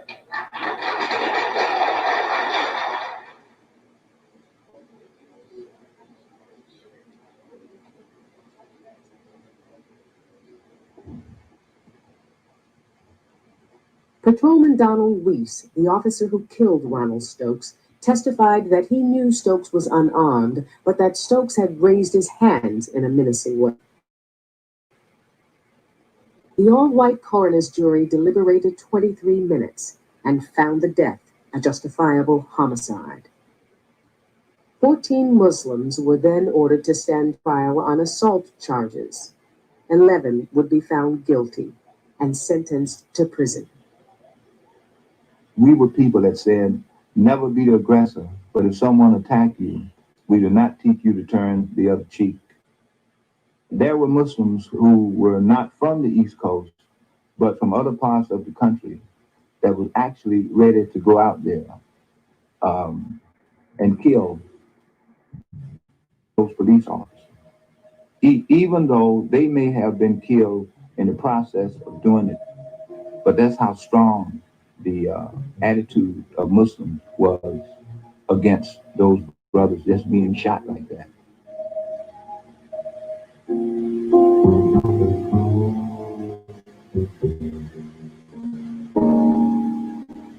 The conflict at the Los Angeles Mosque brought to the surface the growing differences between Malcolm X and Elijah Muhammad. The messenger insisted Allah would avenge Stokes' death, but Malcolm demanded justice in the courts. If it were possible for them to get a fair trial, there would be no necessity for a trial at all. These are the victims of police bullets, and you don't take the victim in court. As a criminal, you take the one who shot the victim in court, and it is the police who should be on trial here in Los Angeles. Malcolm began to talk less and less about God was going to get rid of the Caucasian. And he began to talk about how we were going to be able to bring them to justice and make them guilty, and that they are guilty according to the law of the land, which was not our argument at all. Our argument was that we were a divine people and that we were to be protected and finally delivered, put in the seat of authority by Allah. That was our teaching at that time. To avoid further confrontations with city authorities, Elijah Muhammad summoned Malcolm to a meeting at the messenger's home. Elijah Muhammad told him very definitely, if you had reacted the way you should react, if you had more faith in Allah, Ronald Stokes would be alive. That was it. It really gave him an upbraiding. And Malcolm said nothing about, well, there was nothing we could do or anything of that sort. He just listened. Mr. Muhammad told him is that that's one man that we lost. I never did tell you that we weren't going to lose anyone. But that's the way it is when you build a nation. He said they were wrong. But if I send my followers out there to do battle with those people in LA, either undercover or on top of the cover, they will get slaughtered, and I'm not going to do that. And Malcolm didn't like that. Malcolm had always said, Muslims don't back down. In Harlem, he now had to explain what happened in Los Angeles. Ronald Stokes was not the least among the followers of the Honorable Elijah Muhammad. He was one of the highest. He was the secretary of our Los Angeles Mosque. And as we explained in that rally on May, many of you, we should go right on out then and make war on the white man. You wanted to do it yourself, didn't you? Didn't you? You wanted some action then, didn't you? Because you don't like the idea of white people shooting black people down, do you? And you're ready to do something about it, aren't you? We know you are. And white men should be thankful that God has given the Honorable Elijah Muhammad the control over his followers that he has, so that they can play it cool, calm, and collected, and leave it in the hands of God. In the months following the Los Angeles incident, Malcolm's faith in the messenger was further tested by rumors about Elijah Muhammad's private life. Once a month, he would go to Chicago to take money to Elijah Muhammad. And he would always go to the side door. And this particular day, when he got to the side door, there were three young ladies, They were knocking and banging on the door. Open the door, open the door. We need money for food. Our children don't have this or that or the other. He immediately felt that, number one, he didn't belong there. Malcolm had long dismissed stories that Elijah Muhammad had fathered 8 children with 6 of his secretaries. Now he approached the messenger's son, Wallace, to confirm what he had seen.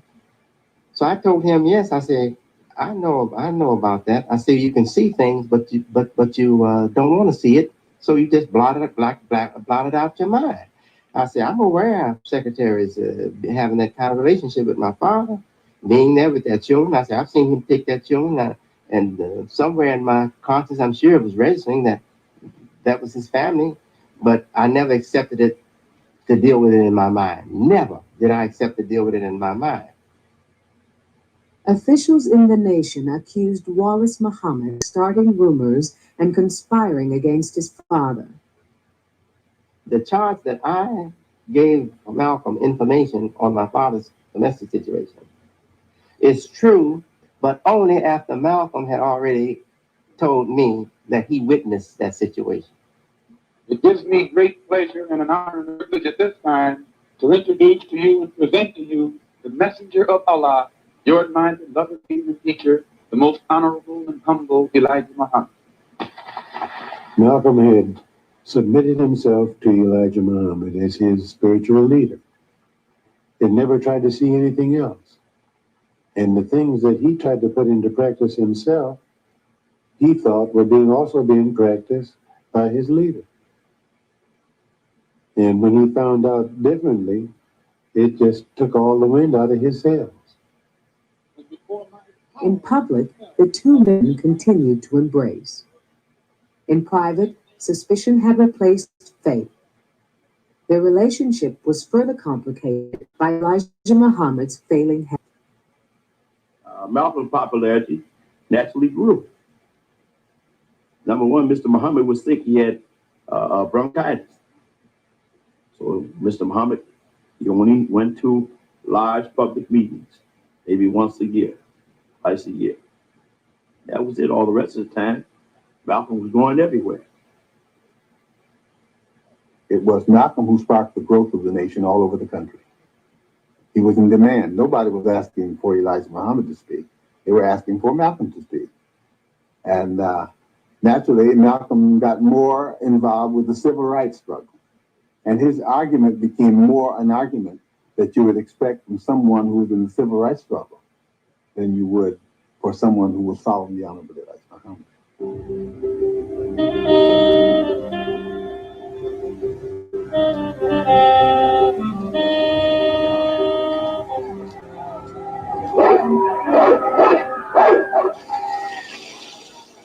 The 60s showed us white man in the image that the Nation of Islam had cast him in the image of a brutal person, turning the dogs out on the demonstrators, using the fire hoses. So all this helped the Nation of Islam's charge against the white race.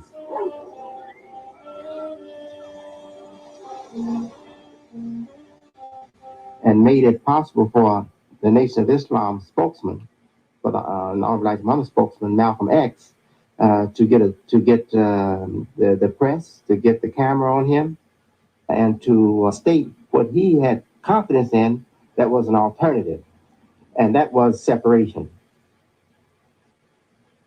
As Muslims, we believe that separation is the best way and the only way, not integration. But on the other hand, when we see our people being brutalized by white bigots, white racists,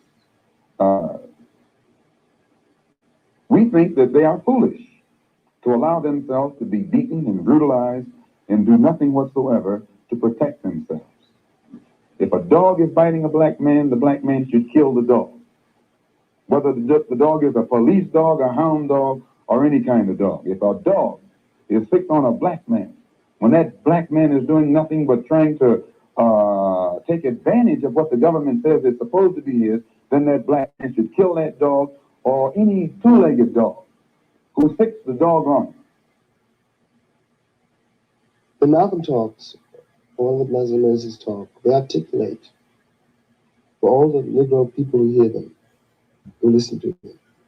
They articulate their suffering. It's something which has been in this country so long denied. That's Malcolm's great authority over any of his audience.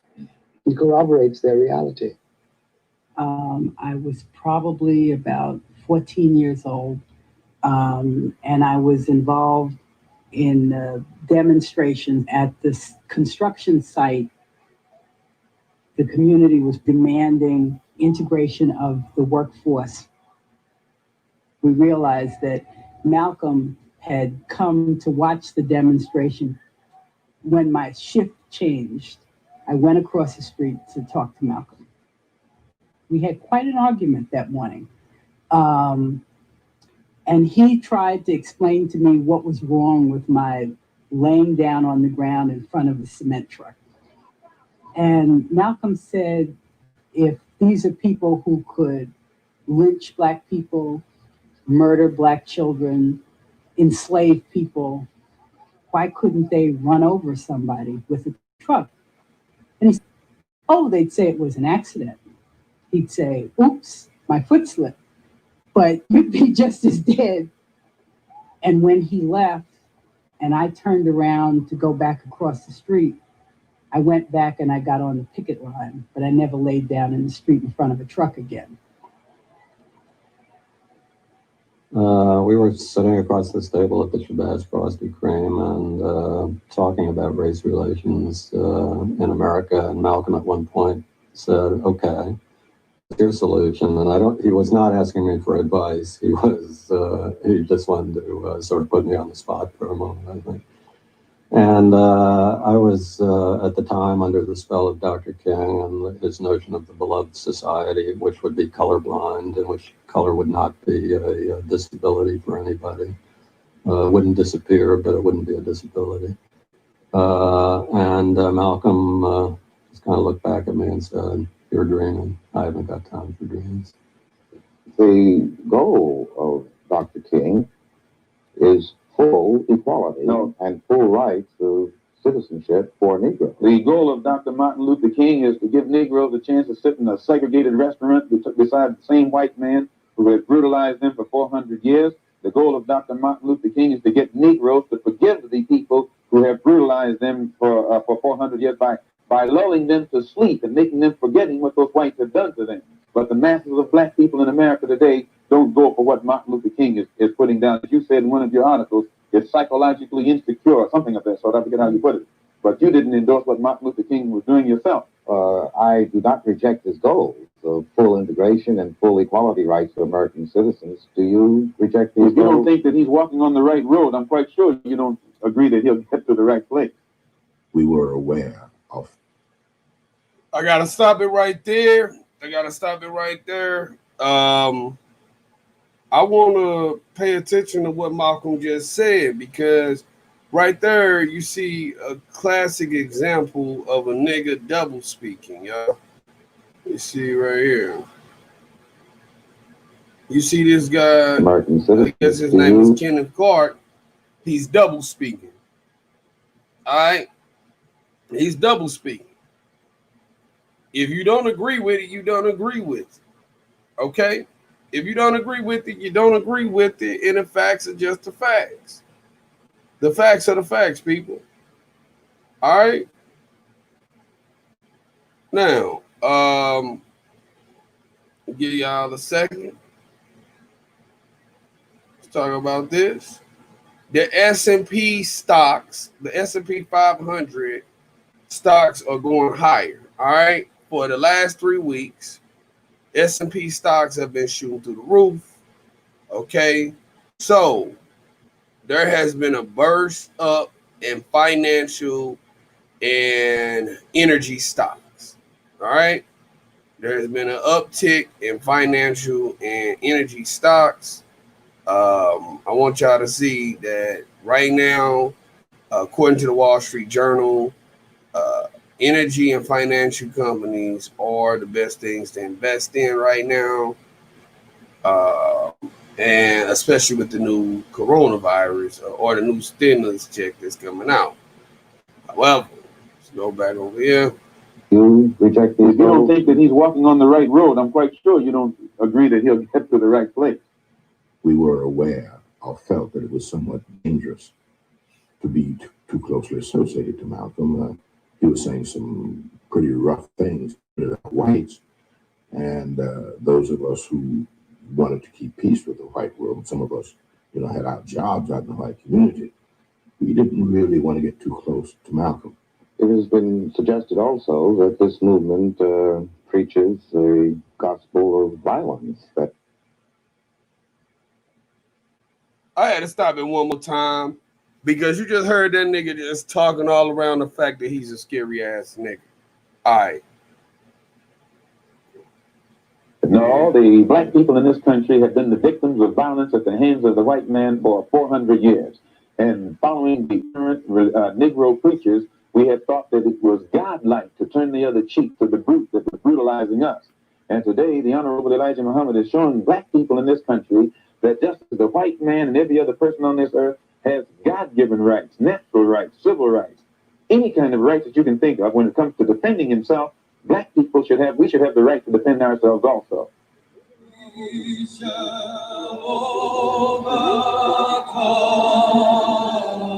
In August 1963, 250,000 Americans gathered for the March on Washington.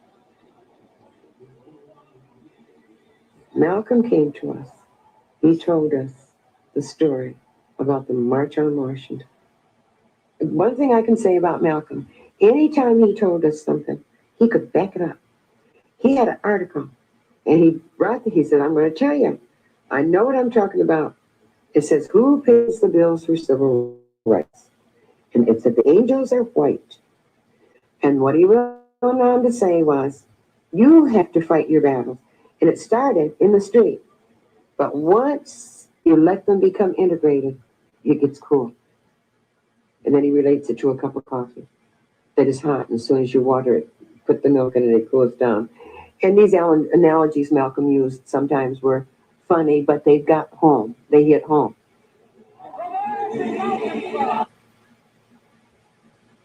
Right there, you see why I will not let nobody co-opt the message of Opinionated News Network. People say, Ray, you cuss too much. You got too much liquor and shit in your videos. You say dick and pussy and all of that shit. But I can't let the message be watered down. Can't let the message get watered down. Malcolm said, don't let the message get watered down. Dr. King's message was watered down.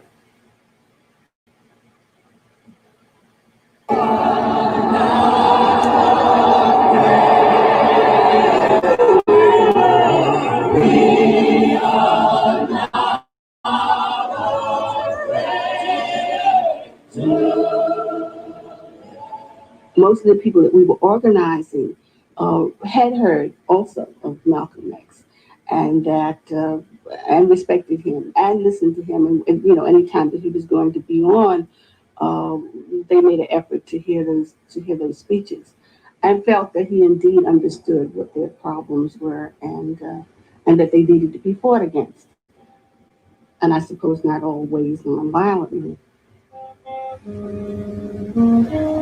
19 days after the March on Washington, a bomb blew apart the Sunday school of the 16th Street Baptist Church in Birmingham, Alabama. 20 people were injured. 4 little girls were killed.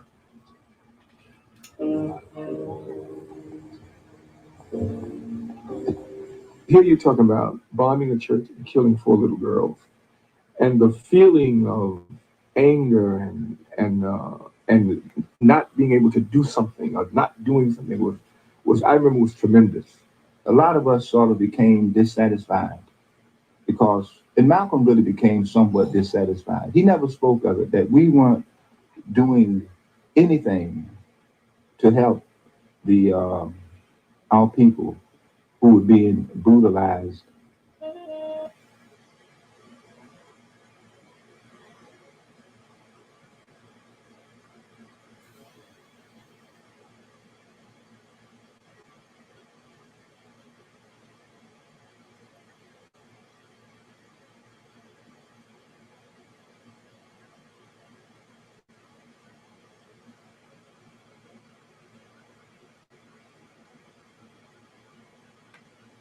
one white man named Lincoln supposedly fought the Civil War to solve the race problem, and the problem is still here. Then another white man named Kennedy came along running for president and told Negroes what all he was going to do for them if they voted for him, and they voted for him 80%. He's been in office now for 3 years, and the problem is still here.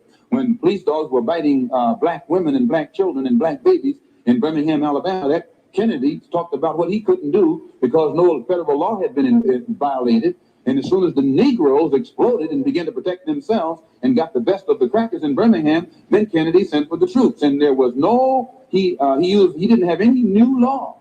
When he sent for the troops, when the Negroes erupted, then he had it and the whites were erupting. So we are within our rights and with justice, with justification, when we express doubt concerning the ability of the white man to solve our problem, and also when we express doubt concerning his integrity, concerning his sincerity, because you will have to confess that the problem has been around here for a long time, and whites have been saying the same thing about it for the past 100 years, and it's no nearer a solution today than it was 100 years ago. But it's changed. Changed from religious talk to nationalistic talk, to the point where I told him, meaning Malcolm, that I listened to him when he first started, and I listen to him now, that I hear a change. He said, what kind of change you mean? I said, well, your talks when you first started out, caused me to have chills when you speak because of the truth that you were saying. But now I don't feel that anymore. He told his answer to me, he said, maybe you have lost your religious or your spirit. I said, well, maybe I have. I'm just letting you know how I feel. After a while, you began to notice that there were some rumblings from the family, from Elijah Muhammad's family. Every now and then there'd be little things they would say that let you know that they got a problem with Malcolm rising up before the public like he's doing, because everybody began to recognize him now as the spokesman. All right. The spokesman might be all right, but at the same time, he's getting publicity. Listen, the media got him. Everybody is Malcolm X. And you're starting to hear Elijah Muhammad's name less and less. Malcolm believed he could handle the jealousies within the Nation of Islam. But tensions between him and the messenger would come to a head in late November 1963. So we're sitting in the restaurant, drinking coffee, having this meeting, and the captain of the mosque, Joseph, got a telephone call from his wife. And Joseph got up and went to a phone booth, took the call, and he came back to the table looking like visibly shocked. And he said that his wife had just told him that Kennedy had been shot. Malcolm sent somebody to get a radio out of the back and plugged in the radio and listened. And the announcer was saying to repeat, we're confirming that the president has been shot in Dallas, Texas. And at this point, we don't know how serious it is. And Malcolm said, immediately, he said, that devil is dead. John F. Kennedy had been assassinated. Mr. Muhammad had his son call Malcolm. He said, Brother Minister Malcolm, my father told me to tell you, and we're calling all over the country, that John F. Kennedy was assassinated, and that we should not say anything in a derogatory way whatsoever, because the man is the president of the United States, and that people love him. The Muslims had scheduled a rally at the Manhattan Center in New York City. The day of the rally, the messenger called Malcolm to remind him to teach the spiritual side and avoid saying anything about the president's death. But he was clearly nervous about what he might say. He spoke from a prepared speech, never specifically mentioned Kennedy, But then, as if courting disaster, he opened the floor up to questions. Normally he would speak, but he wouldn't ask for question and answer. This day, he asked for question and answer. And he went into this litany, comparing other leaders around the world who had somehow suffered at the hands of the United States government or its agents, and how that compared to what had just happened to Kennedy. And he said, Patrice Lumumba died, and his wife became a widow. His people had their leader cut down, and the US government had been involved in doing that. And he went through a string of these, always winding up with the involvement of the United States government. So that the final point that when you do those kinds of things all around the world, you set up a situation, an atmosphere, an environment in the world. And sooner or later, those chickens come home to roost. When he answered, I was really took back. I didn't understand that. And he answered the question. He said, I know I'm going to get in trouble for this, but as far as I'm concerned, it's a case of the chickens coming home to roost. Naturally, John Ali, the National Secretary, was there. And that's how Mr. Muhammad got the news so fast. This statement is from Messenger Elijah Muhammad, the leader of the Muslims of America. Minister Malcolm Shabazz, addressing a public meeting at Manhattan Center in New York City on December 1st, did not speak for the Muslims when he made comments on the death of the President, John F. Kennedy. He was speaking for himself and not Muslims in general. And Minister Malcolm has been suspended from public speaking for the time being. While the Nation of Islam publicly grieved for the slain president, the leadership announced the silencing of Malcolm X for 90 days. He was to give no speeches and to have no contact with the press. But we were doing a lot of Kennedy stories, and there was going to be a little one talking about Malcolm having been suspended. And I was expecting to pick up the phone, I'd get a quote, and that would be it.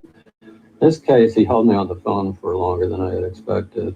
And he sounded upset. He sounded worried. And it was the first time I had ever sensed vulnerability in this guy who I had always been accustomed to thinking of as an extremely strong man.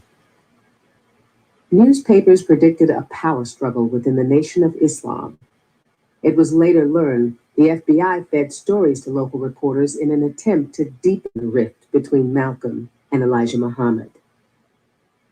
Malcolm, isolated and exhausted, accepted an invitation to Miami, where young heavyweight contender Cassius Clay was training for his championship bout against Sonny Liston.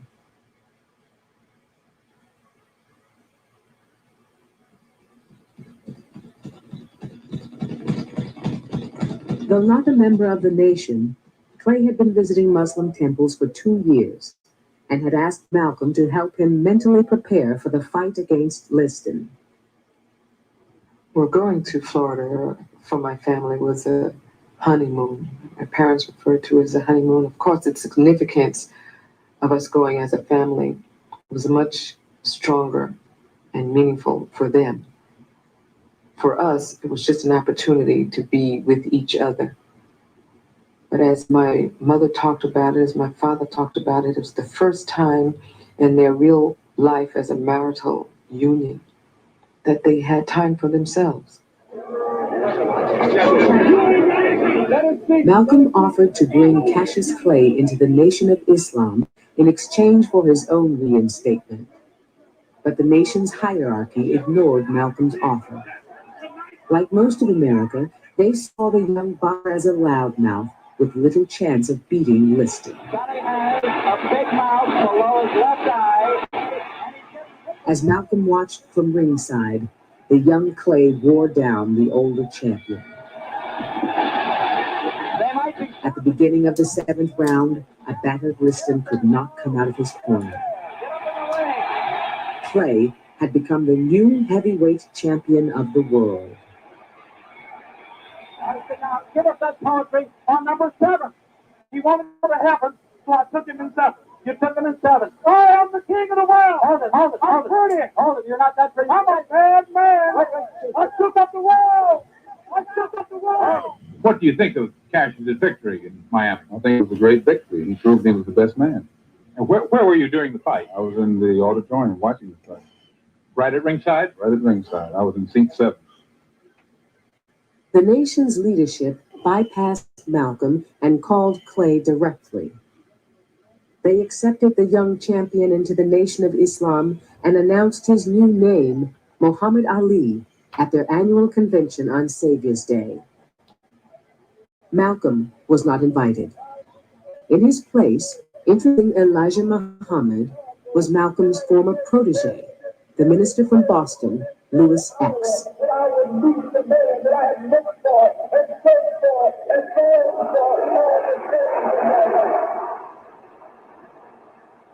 Minister Malcolm was honest. He was sincere. He was dedicated to the uplifting of African American people. Then you have another group of people who were officials there in Chicago, who were dedicated to the uplifting of themselves. He accused them of taking money, of buying expensive jewelry, of buying furs. He accused them of converting the Nation of Islam into a criminal organization. A lot of the well-placed people in Islam had been trained by Malcolm. Some of them had been reformed by Malcolm. They liked their little petty power positions, and there were other people in the nation with aspiration toward that number 1 slot. And if Elijah Muhammad died and if Malcolm X took over the nation, the first thing he might do was some serious house cleaning. He would move the money changers out of the temple. So the idea was to get rid of him before the event of the passing of the old man.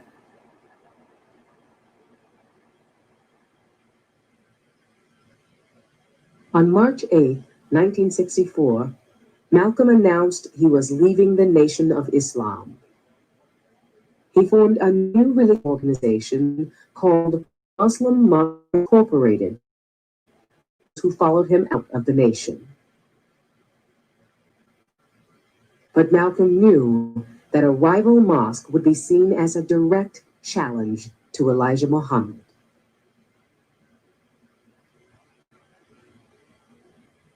And he comes into this very room and he sits there and we talk to him.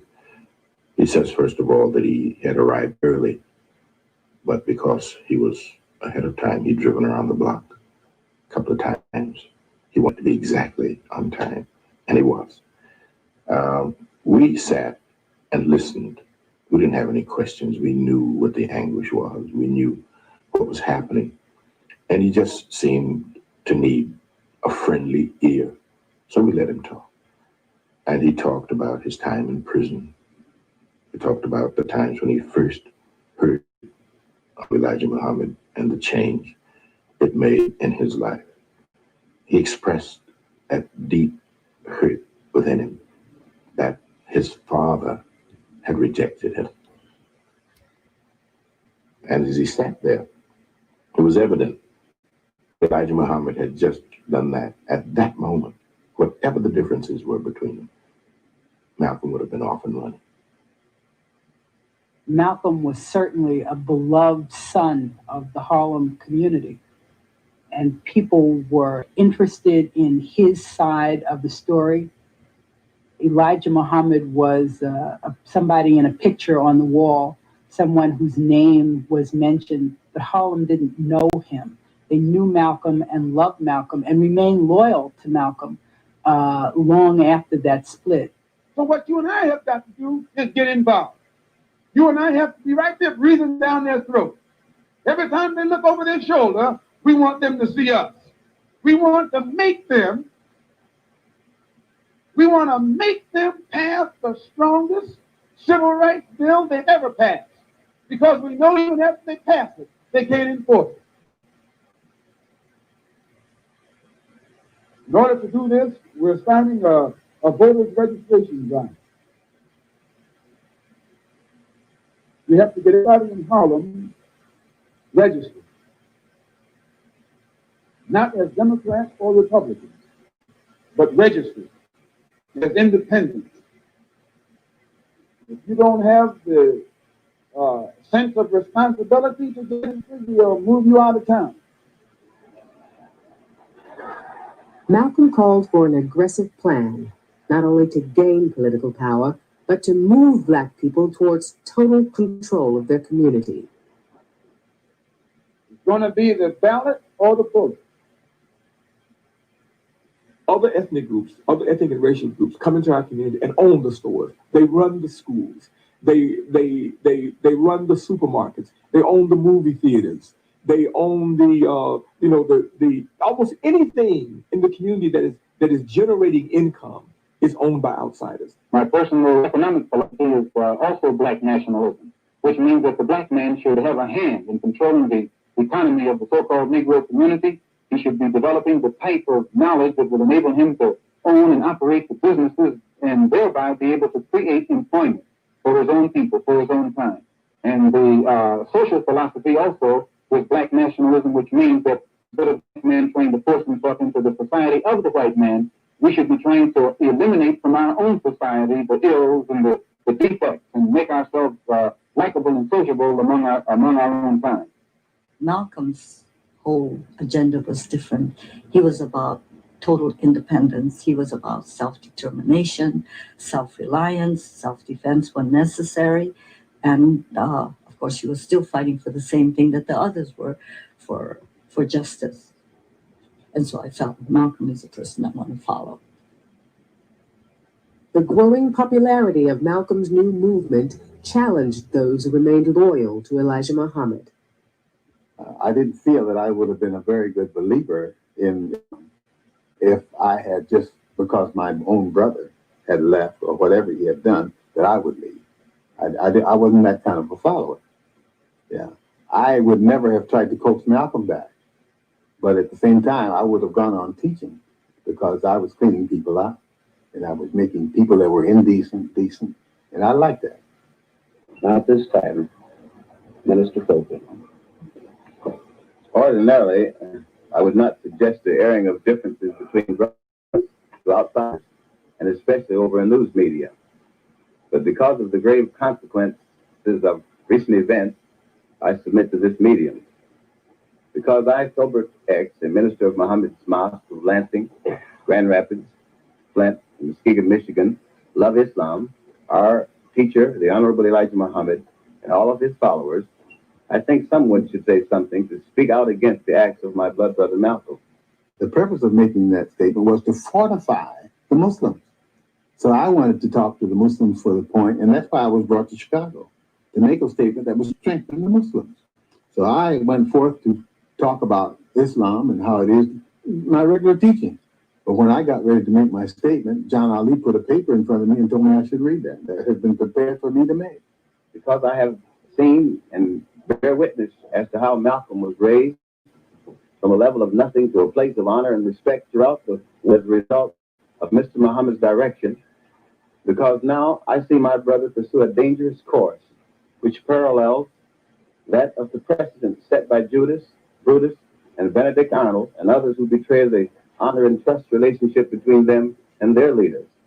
Because I am aware of the great mental illness which beset, unfortunately, many in America, and which besetted my mother, whom I love, and many of my other brothers, and which now may have taken another victim, my brother Malcolm.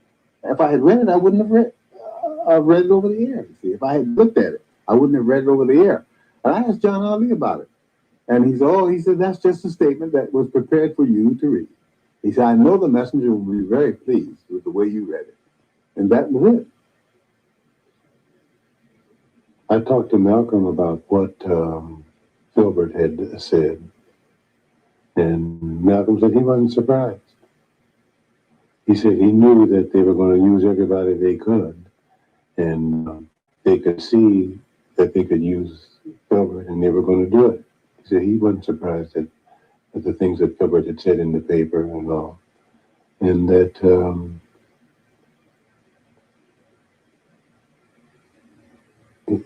he was angry that Filbert would do that, but he wasn't surprised at it.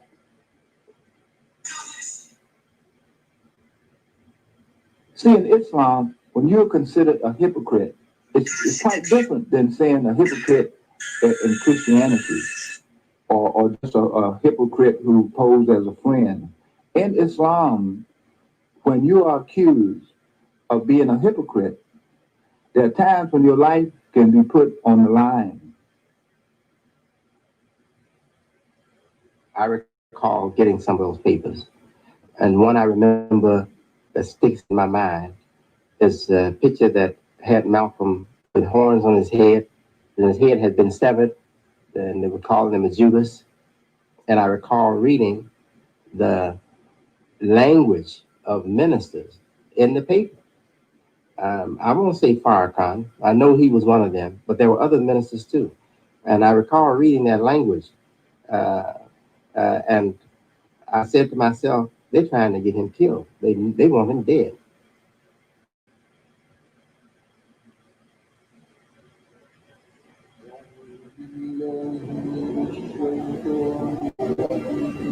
In April 1964, Malcolm traveled to Saudi Arabia. For some time, he had been studying Orthodox Islam.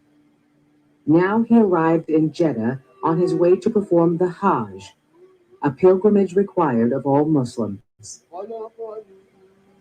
Members of the Saudi royal family helped him gain entry to the holy city of Mecca. My first impression of him was an eye-opener, because I saw a different person totally. I didn't see the fire breather. I saw a very timid, almost shy man.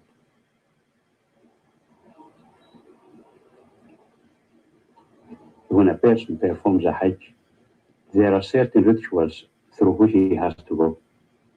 All people have to dress in the same simple way.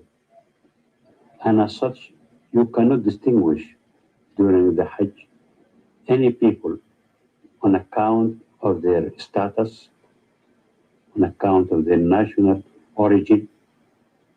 It is a demonstration of human brotherhood.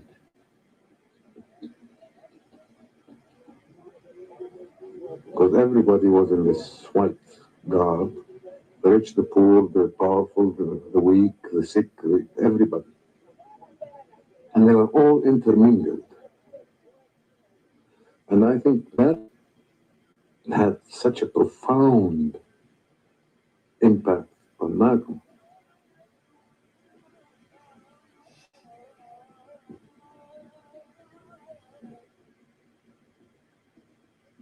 Readings from the holiest and most sacred city on earth.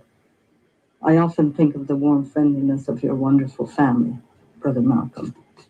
Greetings from the ancient land of Arabia. Allah has blessed me to visit the holy city of Mecca, where I witnessed pilgrims of all colors, and all colors is underlined, from all parts of this earth, displaying a spirit of unity and brotherhood like I've never seen before. It is truly a sight to behold. El Hajj Malik El Shabazz. And I guess maybe he thought I wouldn't know who that was, so in parentheses he has Malcolm X. Malcolm's letters to his followers made news back in America and raised the question, had he changed his position on race? He does speak of brotherhood, the brotherhood of all races, colors, and so on in Holy Land. He says there were tens of thousands of pilgrims from all over the world. They were of all colors, from blue-eyed blondes to black-skinned Africans, but were all participating in the same ritual, displaying a spirit of unity and brotherhood that my experiences in America had led me to believe could never exist between the the white and the non-white. But he has backtracked a little from the position that all white men are devils if he's saying that. I wouldn't say that he is. I wouldn't say that he is backtracked. One can make an adjustment in one's direction without it being backwards. If when you say that he has backtracked, it seems as though that you imply you would prefer that he call white people devils and not to call them devils, that he's going in the wrong direction. Nobody likes to be called a devil. Well, then you wouldn't consider it a backtrack if he stopped calling white people devils, then would you? After his pilgrimage, Malcolm spent 3 weeks in Africa. On May 21st, 2 days after his 39th birthday, he returned to New York. Malcolm, have your experiences with white-skinned Muslims in Africa and the Middle East made you feel that relations between Negroes and whites who are not Muslims is any more possible? When I was on the pilgrimage, I had close contact with Muslims whose skin would in America be classified as white, and with Muslims who themselves would be classified as white in America. But these particular Muslims didn't call themselves white. They looked upon themselves as human beings, as part of the human family, and therefore they looked upon all other segments of the human family as part of that same family. Now, they have different look or different air or different attitude than that which is reflected in the attitude of the man in America who calls himself white. So I said that if Islam had done that for them, perhaps if the white man in America would study Islam, perhaps it could do the same thing for him. Malcolm, Are you prepared to go into the United Nations at this point and ask that charges be brought against the United States for its treatment of American Negroes? Oh, yes. Please. I think you're right in my point. The audience will have to be quiet. Yes. As I pointed out when I was during my travel, that nations look, African nations and Asian nations and Latin American nations look very hypocritical when they stand up in the United Nations condemning the racist practices of South Africa and that which is practiced by Portugal and Angola, and saying nothing in the UN about the racist practices that are manifest every day against Negroes in this society. As media attention increasingly focused on Malcolm, the Nation of Islam stepped up its attacks and filed eviction papers to force him from his home. Malcolm in the spring and early summer of 1964 was in a desperate situation with the Nation of Islam, and the one weapon he had left was his knowledge of the messengers and discretions with various women who were working for him as secretaries. He called one guy at the New York Herald Tribune and tried to interest him in the story. It was considered libelous, so they wouldn't do it. When Malcolm appeared in court to challenge the eviction proceedings, he used the trial to reveal the private affairs of Elijah Muhammad. Why are they threatening your life? Well, primarily because they're afraid that I will tell the real reason that I'm out of the Black Muslim movement, which I never told, except to myself. But the real reason is that Elijah Muhammad, the head of the movement, is the father of 8 children by 6 different teenage girls, 6 different teenage girls who were his private personal secretary. That was a serious thing, the most serious thing. And to charge on Elijah Muhammad with such,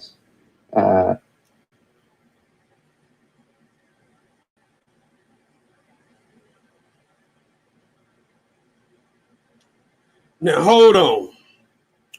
Y'all mean to tell me that Farrakhan, when he was talking about R. Kelly, they sit in this motherfucker all day and talk about they talk about the Honorable Elijah Muhammad. They talk about all of this. The Honorable Elijah Muhammad, all day. And then, when you saw Farrakhan talking about R. Kelly, he said guy is, you know, it don't matter what he did. That guy got grace. Let me go ahead and let me play it for y'all. To come forward and say, I'm wrong. Can you forgive me? I had a 4-hour talk with R. Kelly. Listen, no.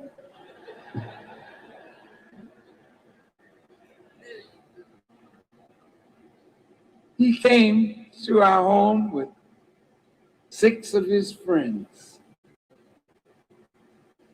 And I told him, I have had a message in my heart for you for over 20 years. And I'm so glad for the opportunity to share it with you. It was managed by a friend of mine. What's that brother? Barry Hankerson. And Barry told me I'm going to get rid of him. I said, Barry, I said, that boy is deep spiritual. A man can't write no song like that and not have God all up in him, but he's got to be cleansed. Do you understand what I'm saying? All of you in here have done something wrong, but you are not evil people. Somebody got to reach into you and bring out the God that's in you and clear you of your evil.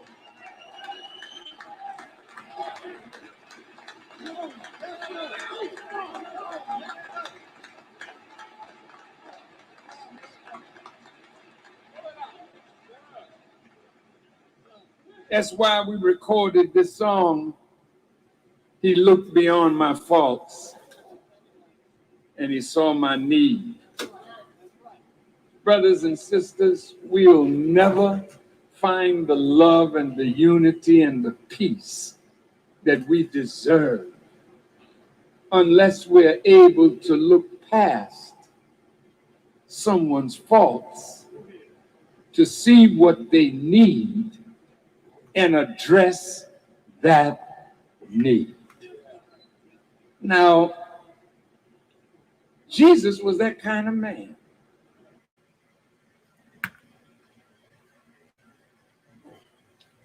However, given the fact that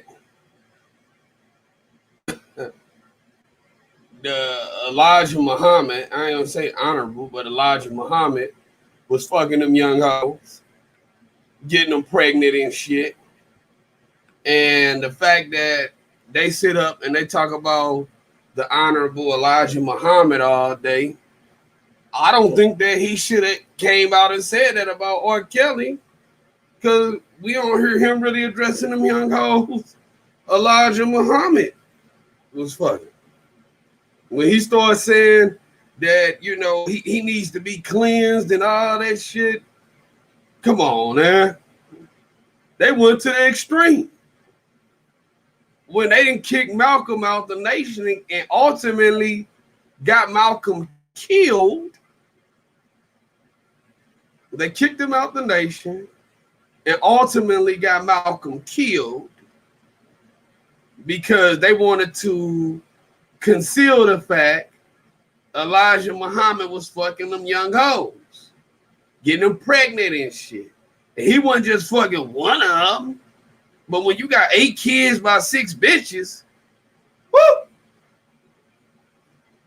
woo, come on, man, pimpin' ass preacher, pimpin'. Malcolm is dead today because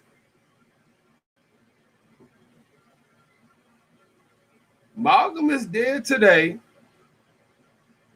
because Elijah Muhammad had a secret about fucking young girls.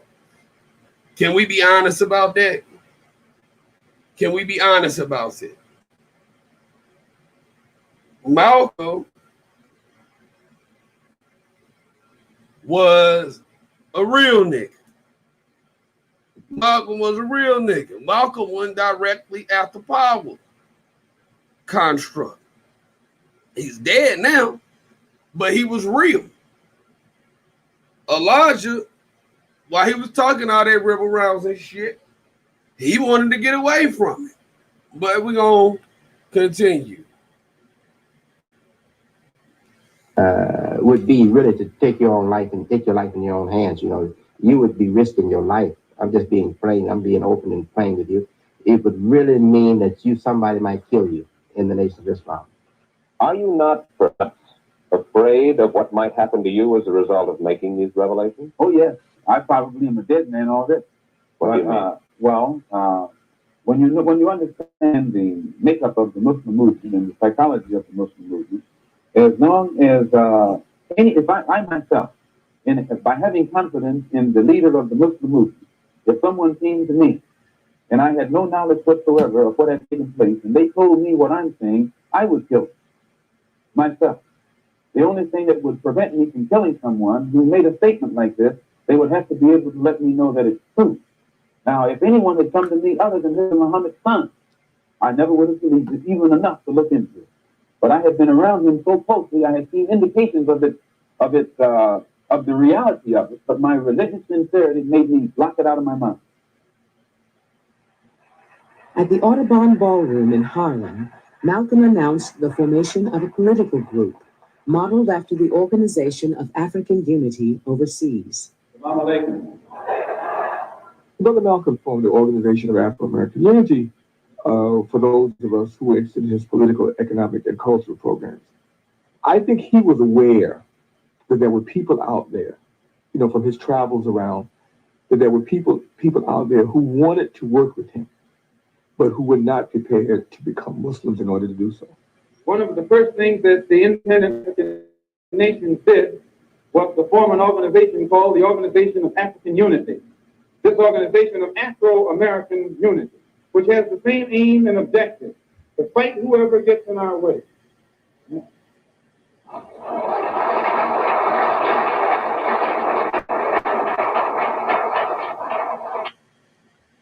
I got to stop it again right there. Because that was real powerful, as it was some of y'all who was here with us yesterday when we did the show on acceptance and salvation. And what we saw, what we have seen through the last 3 weeks as we started doing our religious shows on Sundays, we see that there is a block when it comes to religion, okay? When the reality of it is that you are in control of your own destiny, and whatever way you see forward is up to you to determine, okay? He was being strangled because you had religious peddlers superimposing their views up on Malcolm, handicapping his success. Once he broke free from that captivity called the Nation of Islam, he was getting ready to soar. And had Malcolm stayed alive, it would have effectively dissolved the Nation of Islam. Had Malcolm stayed alive, it would have effectively dissolved the Nation of Islam.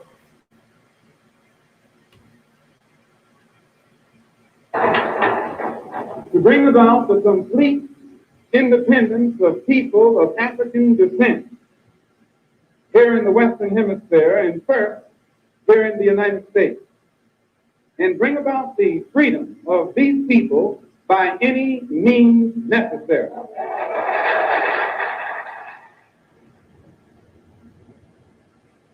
In July 1964, Malcolm was invited to join heads of state from Africa and the Middle East at the Organization of African Unity Conference in Cairo, Egypt.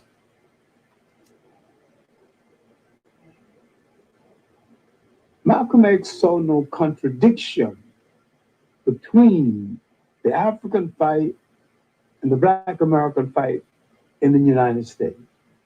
He thought one was an extension of the other. He can draw support from one to enhance the other. In the 1960s, Africans had a lot of misgivings about American foreign policy in Africa. Because unfortunately at that time, the American foreign policy was supportive of the colonial policies of countries like Belgium. And the only voice which was echoing the aspiration of the Africans in the United States was that of Malcolm. And there were many Americans who came, but none, without exception, for the impact that Malcolm had. The man of a message. And the message was not to America only. Malcolm, what is your purpose here? Well, my purpose here is to remind the African heads of state that there are 22 million of us in America who are also of African descent, and to remind them also that we are the victims of America's colonialism or American imperialism, and that our problem is not an American problem, it's a human problem. It's not a Negro problem, it's a problem of humanity. It's not a problem of civil rights, but a problem of human rights. Malcolm traveled to 14 African nations and met with 11 heads of state. U.S. intelligence agencies followed him from country to country. In Nigeria, he was given the name Omowale, the sun returns.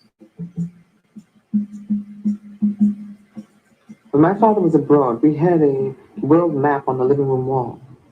And anytime you got a little lonesome and wondered where Daddy was, we'd run over to that map. And where is he now? And he's in Cairo, which is the capital of Egypt. And he's over here with Nkrumah. And he's over. So there was a different kind of passage that we maintained when he was abroad. Malcolm returned in late November 1964. He resumed the weekly OAAU rallies at the Audubon Ballroom and continued his collaboration with Alex Haley on his autobiography. He said, I'm writing this book and I don't really know about doing this book. He had some problems with the family having to be subjected to what the family would say. I'd say, Malcolm, you know what? None of us are going to ever amount to anything until we get our mother out of Kalamazoo. It had preyed on my mind for years, and I didn't talk about it, but it was eating away.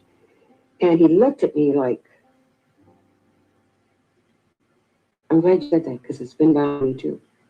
And he said, Bonnie, promise, I'll do something. And the next thing, Malcolm never got back to me. The next thing I knew, I got a call. My mother was in Lansing at my brother Gilbert's. And he later told me that it had been pent up in him all these years. He didn't want to think about it. He certainly didn't want to talk about it because he did not feel good about it. But he felt so great when he and his brother came together to have their mother released.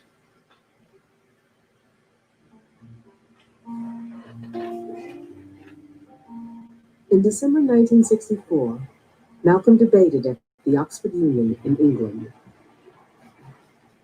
I read once passingly about a man named Shakespeare. I only read about him passingly, but I remember one thing he wrote that kind of moved me. He put it in the mouth of Hamlet, I think it was, who said, to be or not to be. He was in doubt about something.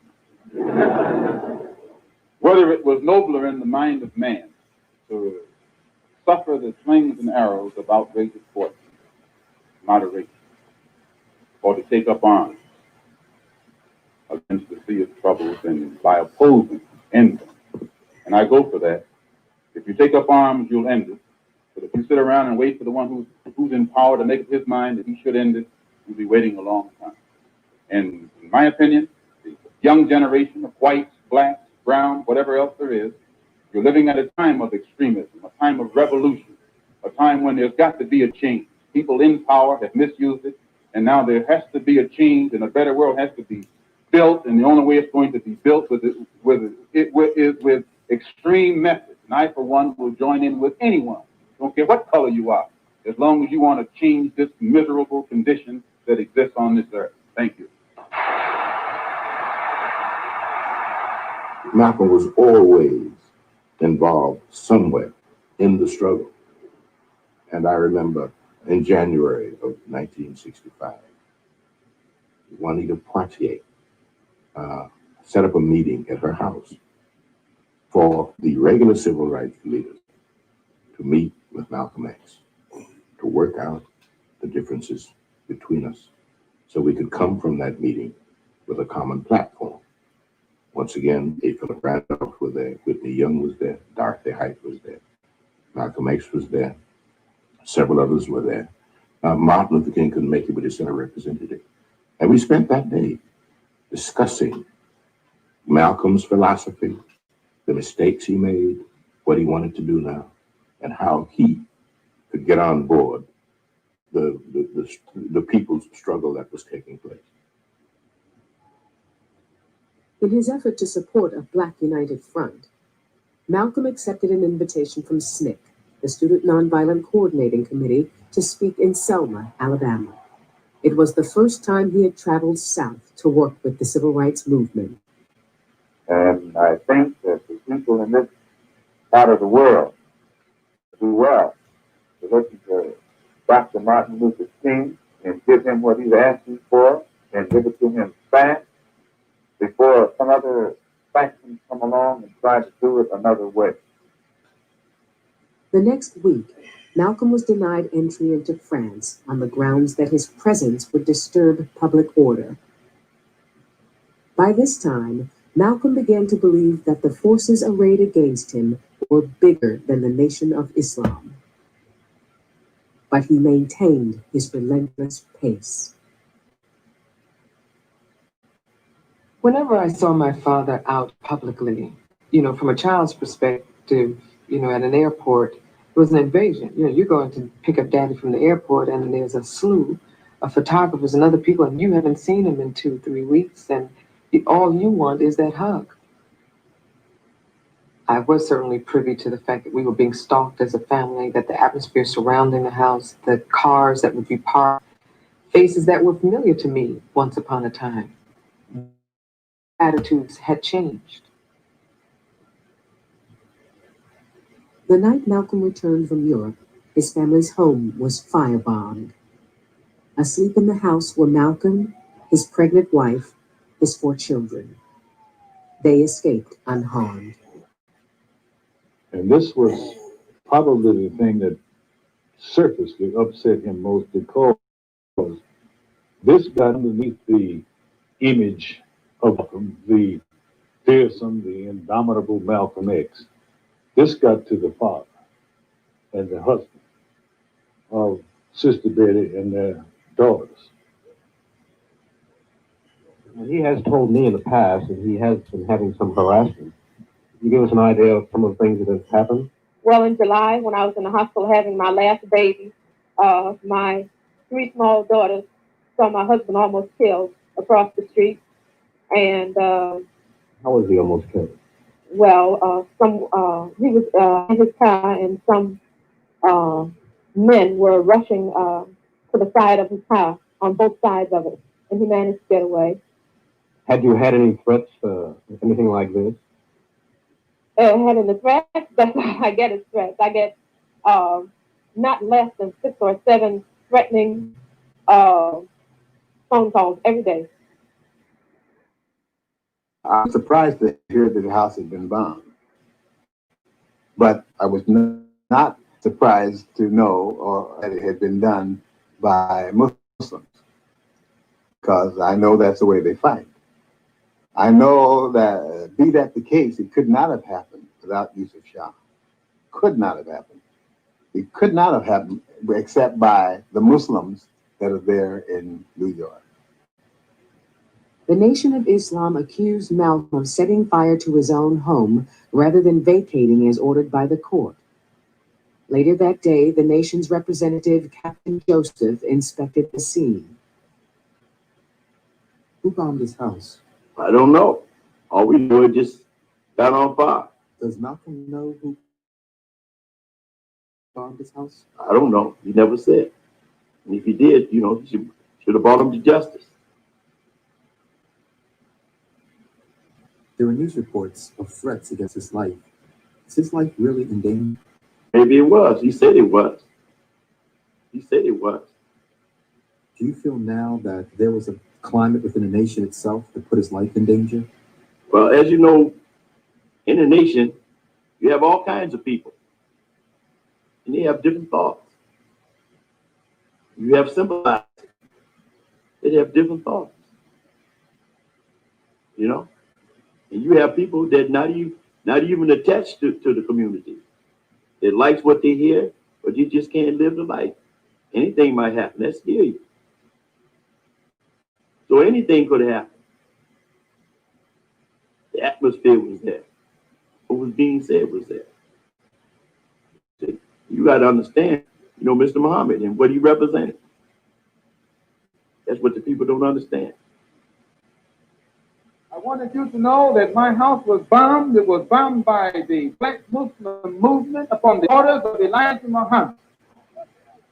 Now they had come around, so they had planned to do it from the front and the back so that I couldn't get out. And the fire hit the window, and it woke up my second oldest baby. But the fire burned on the outside of the house. But had that gone through that window, it would have fallen on a 6-year-old girl, a 4-year-old girl, and a 2-year-old girl. And I'm going to tell you, if it had done it, I'd taken my rifle and gone after anybody in sight. I would not wait. And I say that because of this. The police know the criminal operation of the Black Muslim movement because they have thoroughly infiltrated. The only thing that I regret in all of this is that 2 black groups have to fight until we put it off.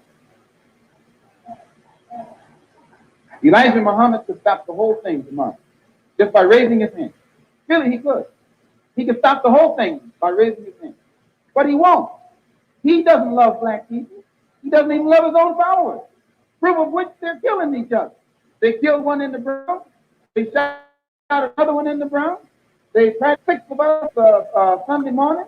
And the pattern has developed across the country. The man has gone insane. Absolutely out of his mind. Besides, you can't be 70 years old and surround yourself by a handful of 16, 17, 18-year-old girls and keep your right mind. You can't do it. My name is Gene Roberts, and I was assigned to the New York City Police Department. Hey, Malcolm just told the truth, y'all. Malcolm just told that truth. You can't be 67 years old and be fucking with these little bitty girls, man, and be in your right goddamn mind. Period. You can't be in your right mind. And what he said that was more important than all the rest of it, he said that Elijah Muhammad was not for the people. And it's clear that once they started getting progressive and they start being able to codify and brainwash people through the prism of religion, and it became solely about your race, then, or advancement of your race, then they had a problem with his message as it became towards black empowerment, because black empowerment, if you are free, if you are moving unified, you don't need the protections of religion. So you think. It's hard to get down on your knees and beg God, Jesus, Allah, Abraham, Moses, Jacob, whoever. It's hard to get down on your knees and beg when you don't have a plight against you. Your racial unity will allow you to surpass anything that religion can do for you. If you as one black person is empowering another black person, that is the end of your racial plight. To infiltrate Malcolm's organization, report back membership, names, weapons, if any, and I attended meetings and was part of the security on occasion. And at this particular meeting, I was standing up front along with about 4 or 5 other guys, other members, and I heard a commotion in the middle to my right.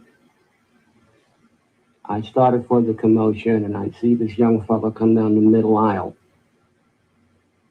and then slip into about the second or third row and take a seat. And he was wearing blue suit, white shirt, and red tie, which is basically uniform for the members of the Nation of Islam. So after the meeting, I reported back to the department that I felt I had just saw a dry run on Malcolm's life. And when that was going to go down, I wasn't sure. Malcolm did not expect to live another week. He promised to reveal the names of those plotting his death at next Sunday's meeting at the Audubon Ballroom. The night before, he had said he didn't think it would be a good idea for us to come to the Audubon. And then the next day, he called and said that we could come. And I was very happy, that I could go because I had not seen him in 24 hours. When my mother received a call from my father for us to all get together and come down to the Audubon, I knew that was different. That was a rhythm change by that time with all of the things that were going on. And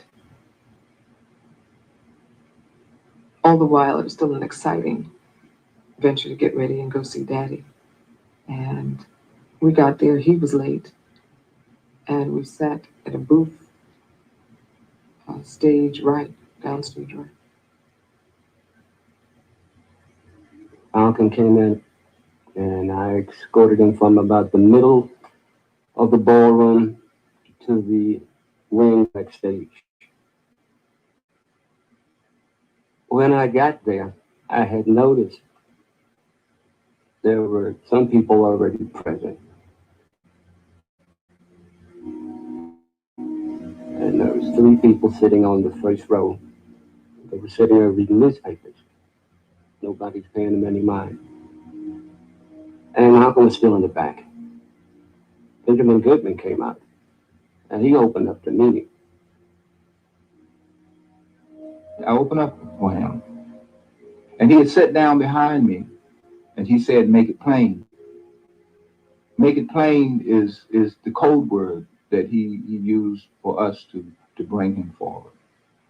So anyway, I did. I brought Mr. Malcolm forward. He didn't like a lot of icing. Here's Mr. Malcolm the Great and all that. He didn't like that.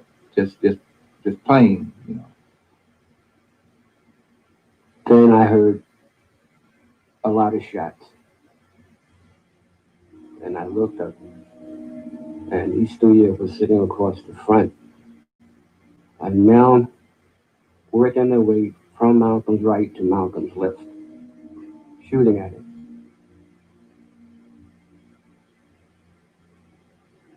I saw my husband falling back.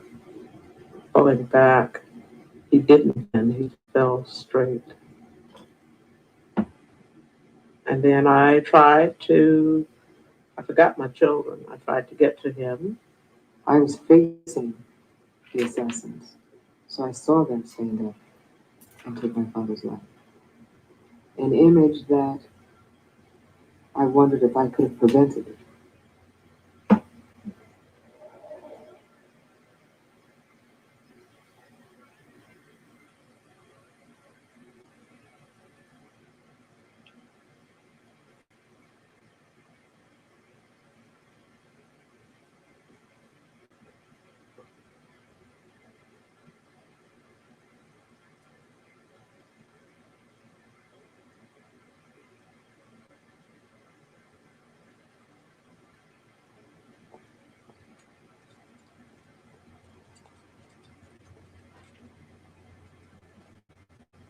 I was going to the Oregon that day, had gotten lazy, and had said simply, I'll go next week. And so proceeded to go into the kitchen, put some coffee on, turn on the radio. In my little apartment there, I had a little black and white kitchen table with these little black chairs. And I had this little black radio on that table. And I clicked the radio on as I stood there thinking about what had happened the night before, turned towards the stove to pick up my coffee. And a flash came through on this station and said, Malcolm had been assassinated.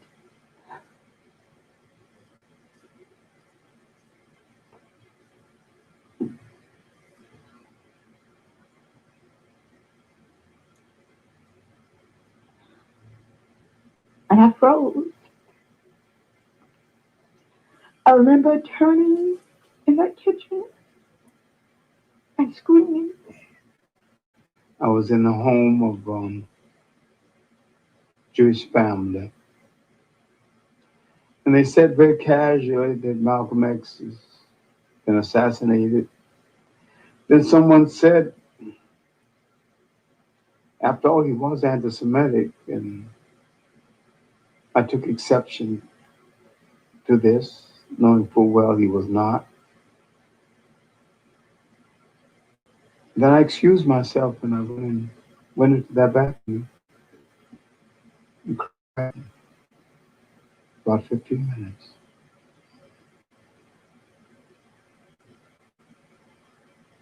There's nothing on earth will make me accept Malcolm's assassination. Nothing. As far as I'm concerned, it may sound a bit weird, but he's alive. Very much. And one day I'll get even. That's the way I go to bed every night.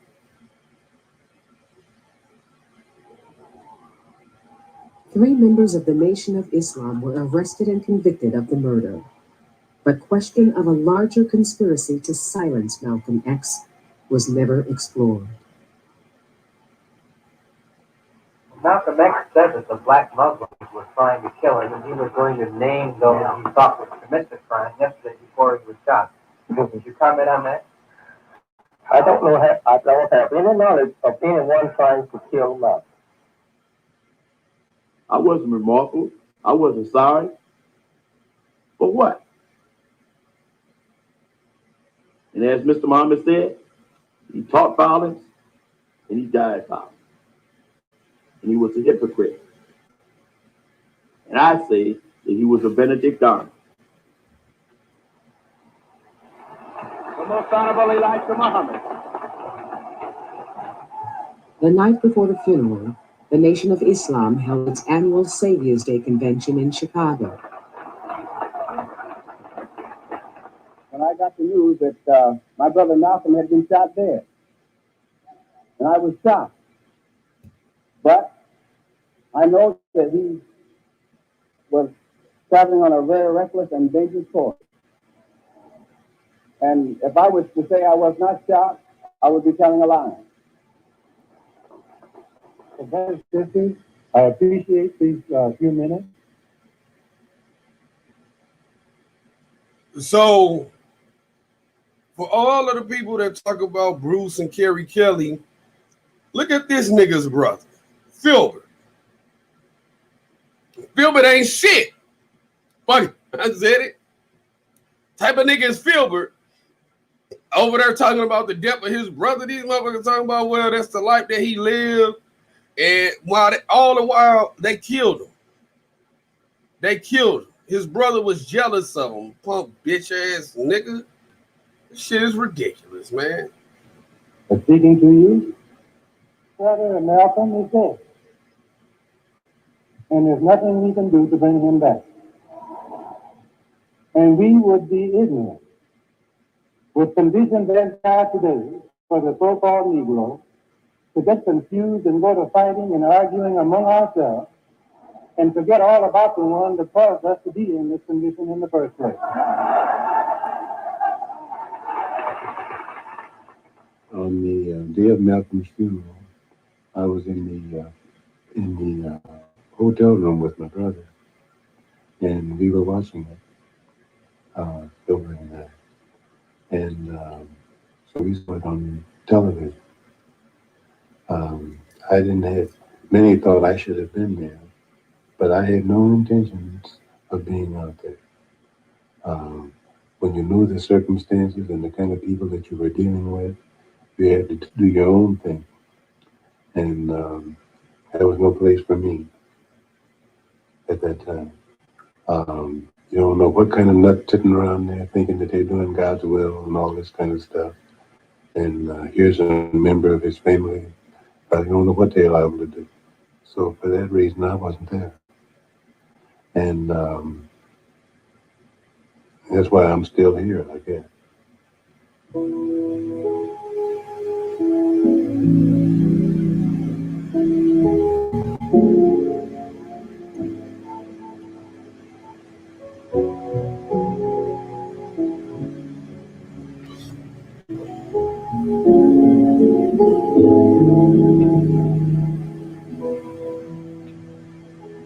Of all the leaders that I knew and loved and admired and have walked with and walked behind, this one, as I said before, had been closest to me. I felt I was losing some. So I thought that I would like my children and generations to come to know this most important aspect of Malcolm X. It was indeed our manhood, our shy friends who didn't hesitate to die because he loved us so. I thought that in honoring him, we honored the best in ourselves.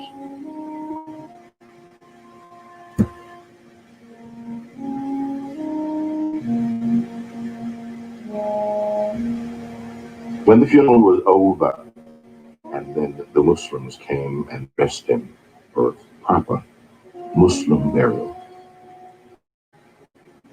And after that, we went out to the cemetery. When we got there, the professional grave diggers were standing there with shovels, but some of the black brothers said, no, we can't let you do that. We dig this grave. We cover this brother with dirt. And I was proud at that moment to be black.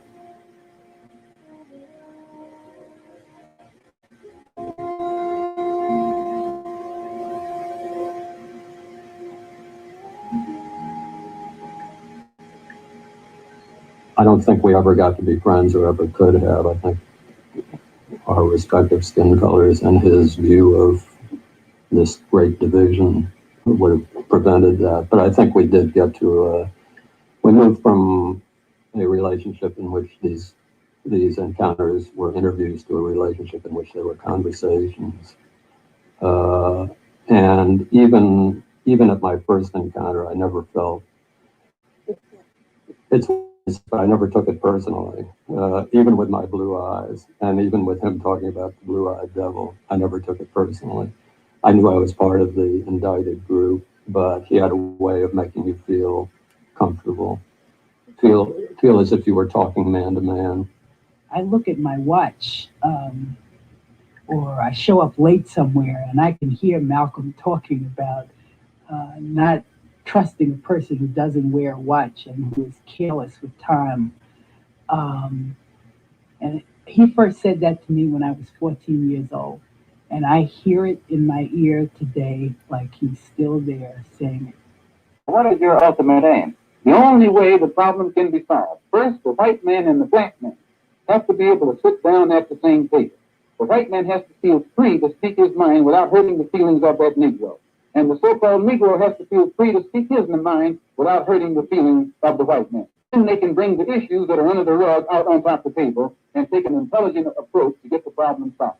Do you consider yourself militant? I consider myself Malcolm.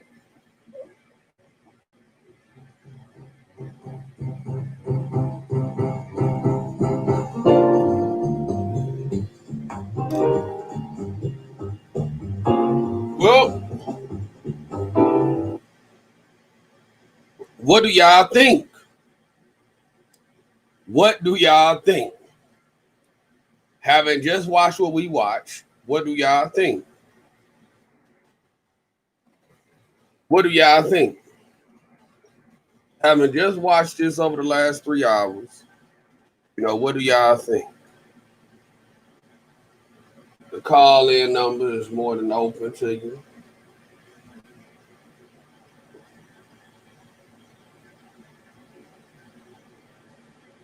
The call-in number is more than open to you.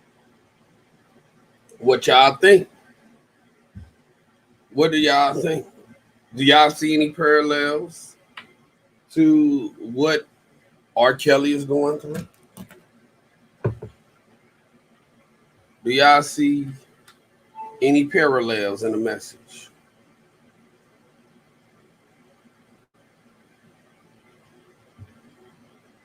Yeah, man. Listen. We trying to bring the information over here. What do y'all think? As far as this was, this was my first time watching it. Okay, so I just want to say that it was a good piece of telling the story right down the middle.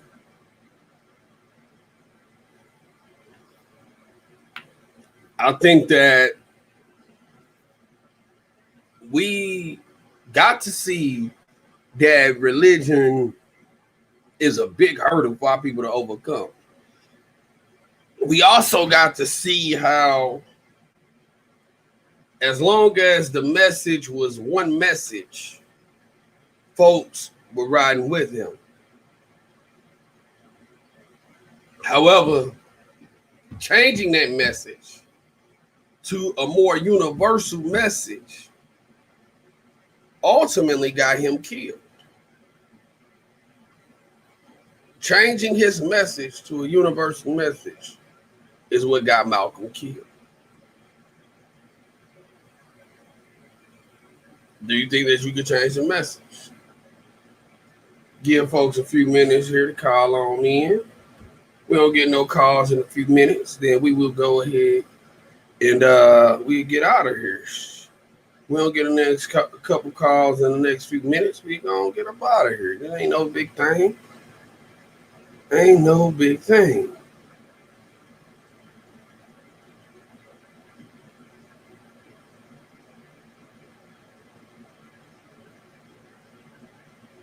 He was killed by his own.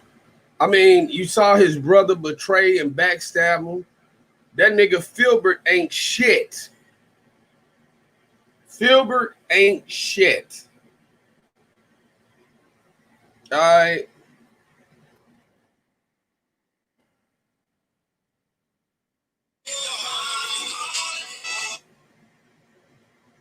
Let me see here.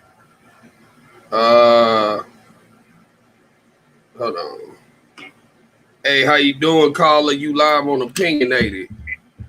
What's up, man? You still online? Yeah, man, I'm still on live.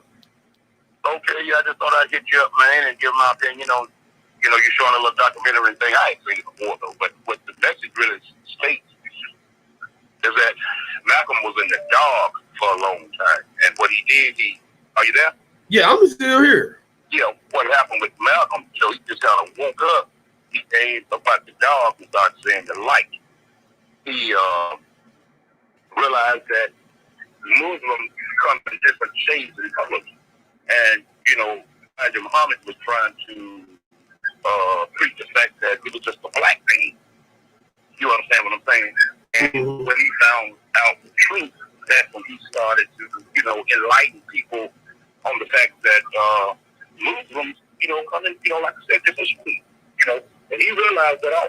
with Malcolm.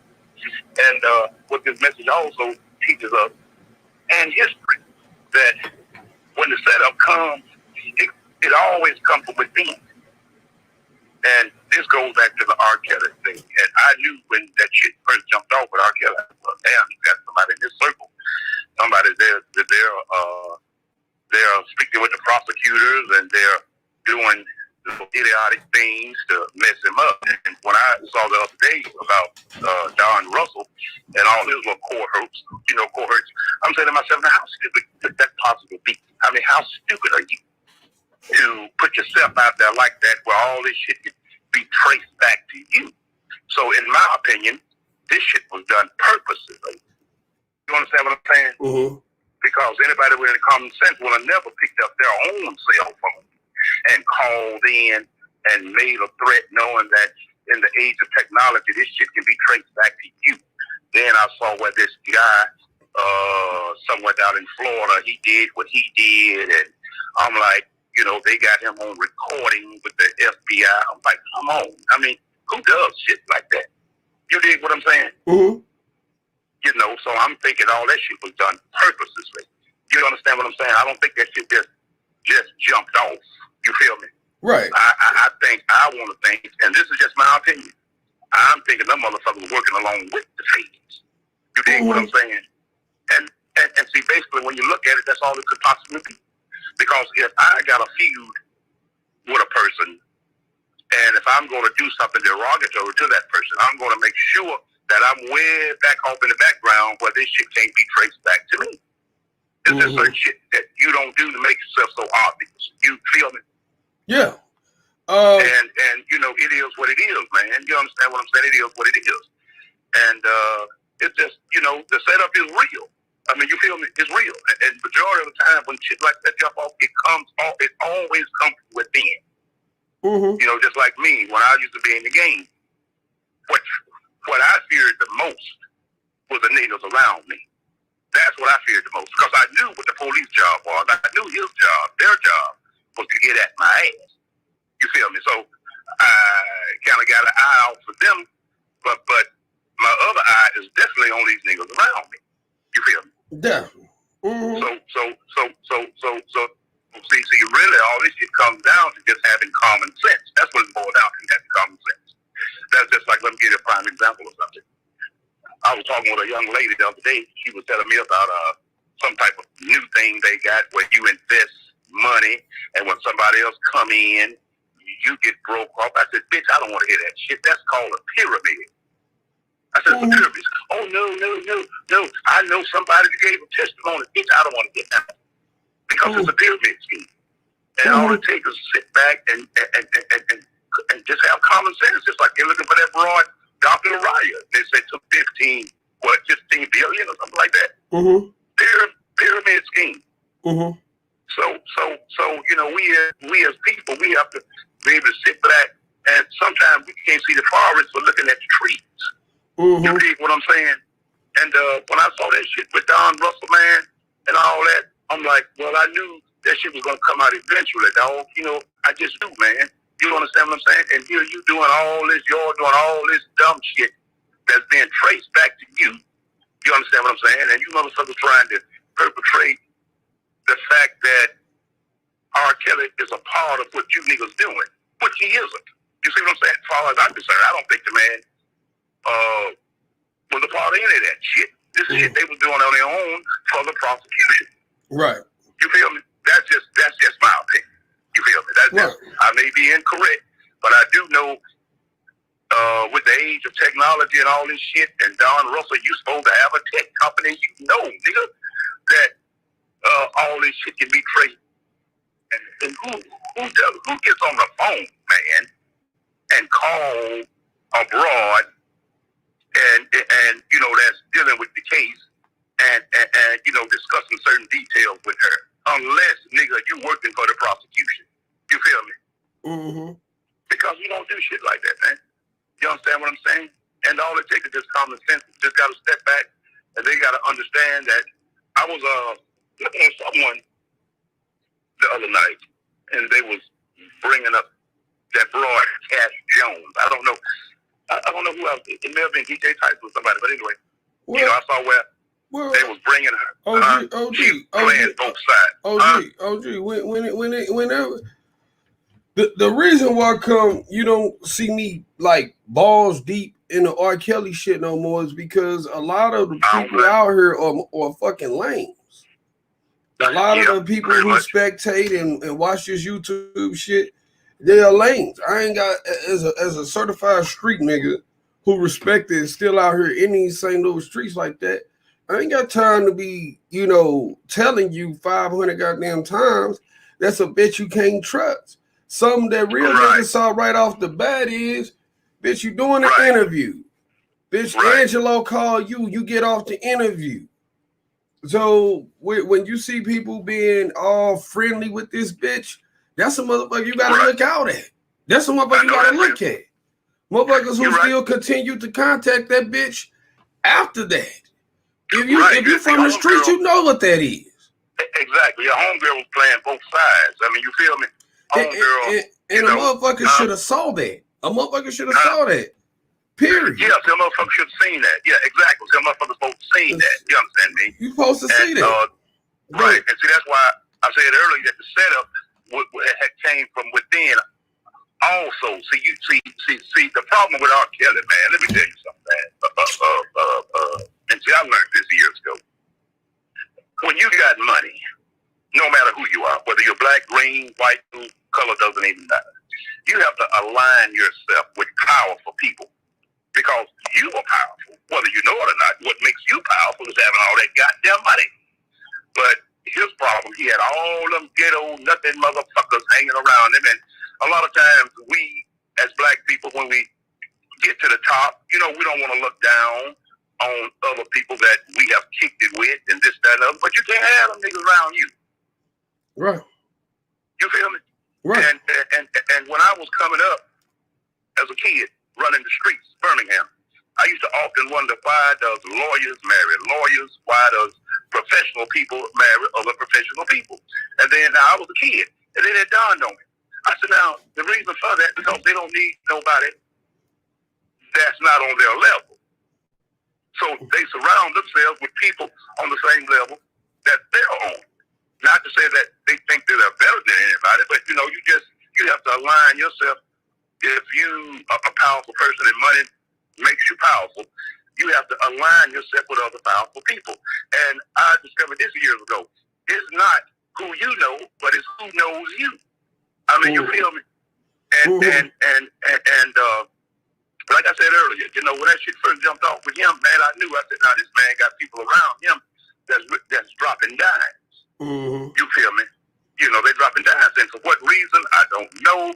But you can bet when it all boils down, it's going to be dealing with fucking money. You understand me? See, well, and see them broads that he had around him, man, they was so fucking stupid, man. Them hoes so stupid, man. And what makes them hoes stupid to me is, bitch, you got one foot in the door. Well, actually, both feet are in the door.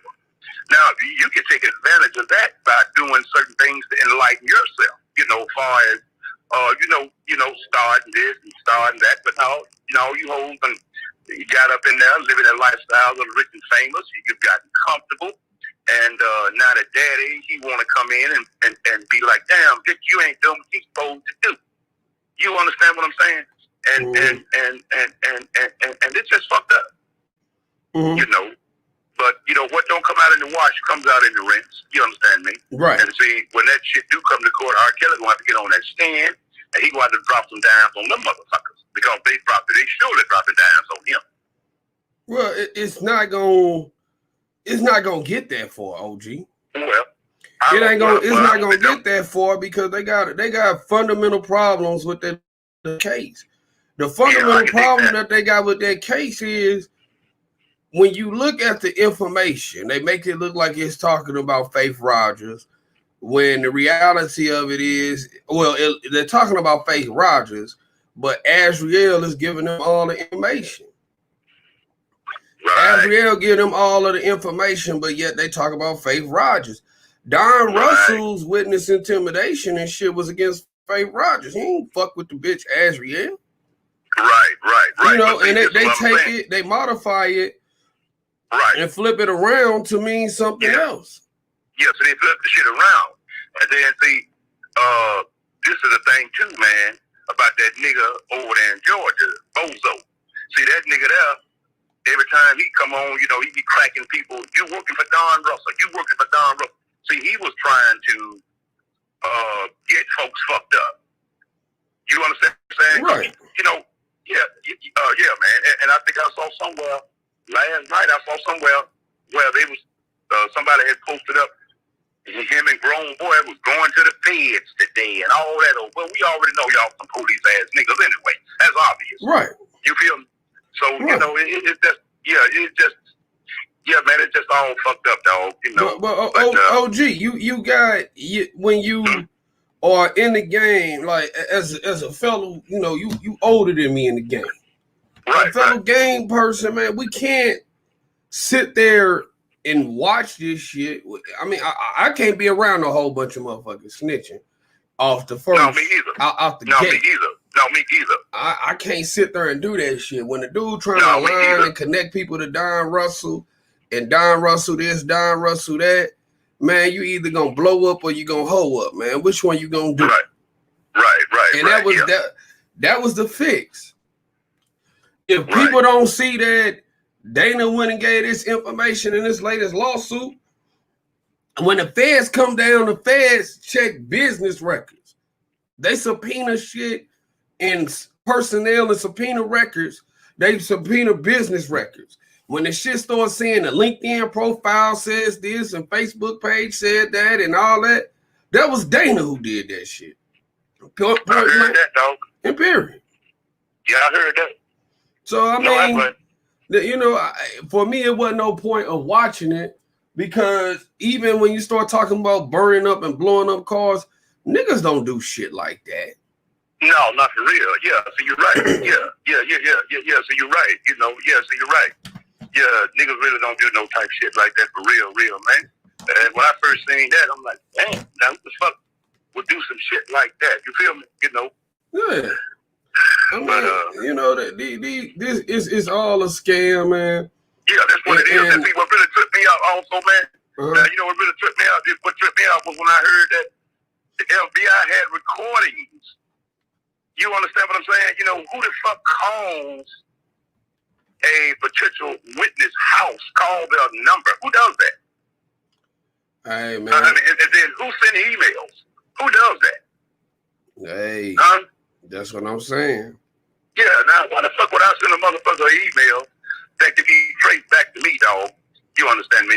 See, all that doesn't make sense. See, it doesn't make sense unless you're working for the prosecution. Unless you're doing this to show to what you're trying to do. You're trying to get the public to see that this man who's locked up is initiating all this shit. I mean, you feel me? Yeah. Are you there? Yeah, I'm here. Yeah, and which he can't be initiating this shit for the simple reason he's not communicating. You understand me? So what they're doing, they're actually trying to sabotage, trying to sabotage the case. You know, they trying to have power to keep this man locked down, knowing his shit coming up pretty soon. And you know, it's very ironic every time this man has a hearing or whatever, some funky shit jump off. I mean, it's don't you find that ironic? It's all out there. It's all out in the open. The game that these motherfuckers is running is transparent as hell. Oh, yeah. It's transparent. It's predictable as hell. Yeah, and see, Ray Charles can see through that shit there, man. See, Ray Charles can see through that, you know. And like you said, it's out there now. You know, out there now that you got certain, Kelly Hill had certain motherfuckers around him. I don't know whether or not he thought they was cool, but them motherfuckers are snitching. They telling shit. You understand what I'm saying? And they got him fucked up in the game. They trying to get this man a life down the road. You feel me, man? They trying to get him fucked up in the game, yeah. They really try to get him fucked up. And see, all that goes back to show us about, see, all that teaches us about black folks. We ain't shit.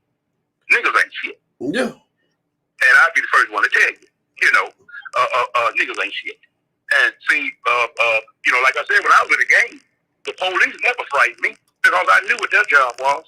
But, I'm the leader of these niggas around me. I'm like, now, I can't let this nigga here know this. I can't let that nigga here know that. Because if something jump off and them niggas get jammed, them niggas finna go up there and drop a dime on me. Yeah.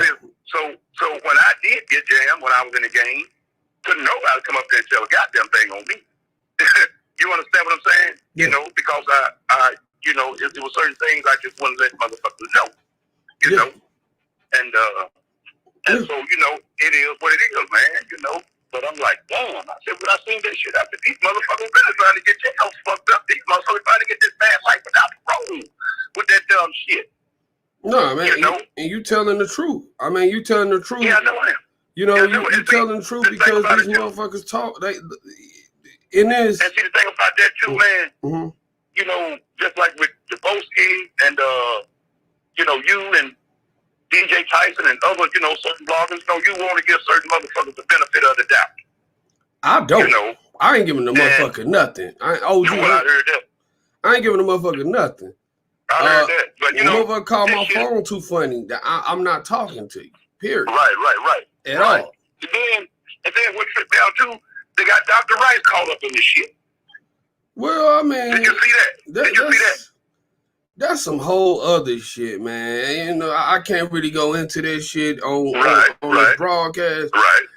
But that's some whole other shit. I can holler at you about that offline, but that's some whole other different shit. I can dig that.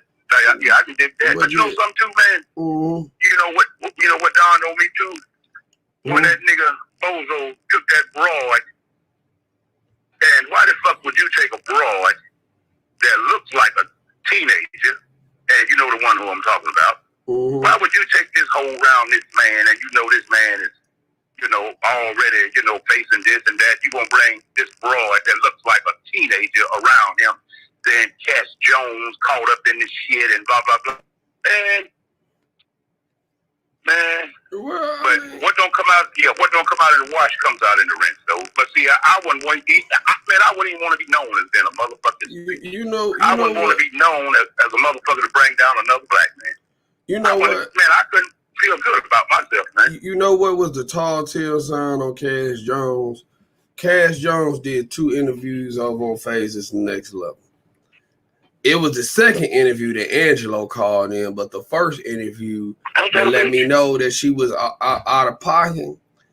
She called in there, was screaming and cussing and all that shit for 30, 40 minutes. Bitch, motherfucker, all that shit. And just being a game nigga, OG. When I see that type of shit in a bitch, I'll say she ain't gonna work. She not gonna. It ain't gonna work for what I'm trying to do, because if you can't stay cool under pressure, then this is just look. This is YouTube shit.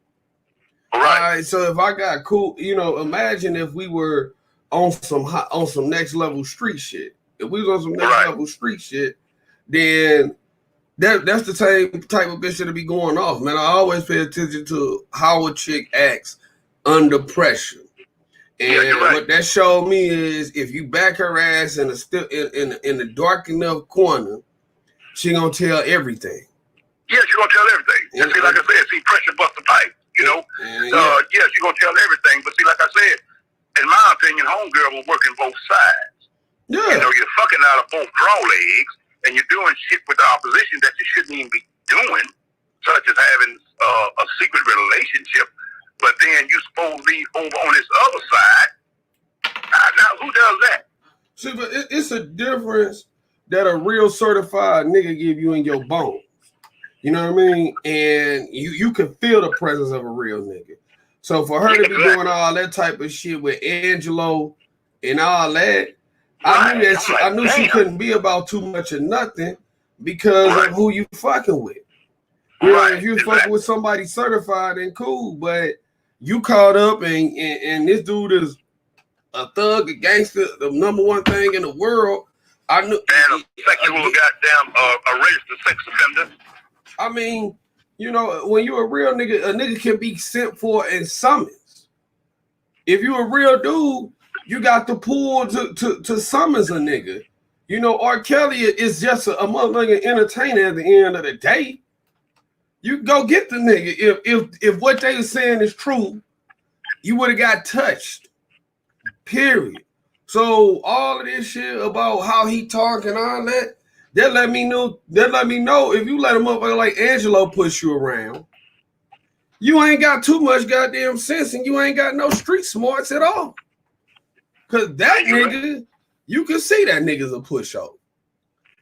You can see that. You can see that. Yeah. Niggas over here be busting their chops to get a nigga like that. But niggas over here will be licking their chops to get a nigga like Angelo. And that's just it. He's a walking lick. Just a walking lick. All that shit, man. When I went and looked through this nigga's record, man, you got 140 infractions. And you still I don't know. Listen to me, man. Listen to me. I don't know no man personally that ever had that many motherfucking charges and not sit his ass in prison. Facts. See, that's a red flag within itself. Facts. You don't have all those things. So you know yourself, they got a habitual offender law. You got a 3 strike. 3 strikes don't necessarily apply all the time. And the reason that 3 strikes don't apply all the time, because either you got money for a good defense attorney that affiliated with certain people in that courtroom where you don't get fucked up, or you're snitching. Correct. It's one. It's one of the two. And when I saw all the charges that nigga had, I'm like, God damn, why they do that at? Yep. Why they do that at? I could see if you was a Bernie Epstein or one of them rich motherfuckers, and then I could see it. But you're not. Mm-hmm. So, motherfucker, you are a snitch. That's what you are. Mm-hmm. And then see, I don't have no kind of affiliation with motherfuckers that drop dimes. No, brother. No. You're not supposed to. Nope. Exactly. You're not supposed to. Nope. You know? No kind of affiliation with motherfuckers like that. So I think her thing was she trying to find information on that side, and she was just straddling the fence, man. That's what homegirl was doing, straddling the motherfucking fence. And I mean, it was all, to me, it was all transparent. The game was all out there. It was all out there. That's why you don't see me.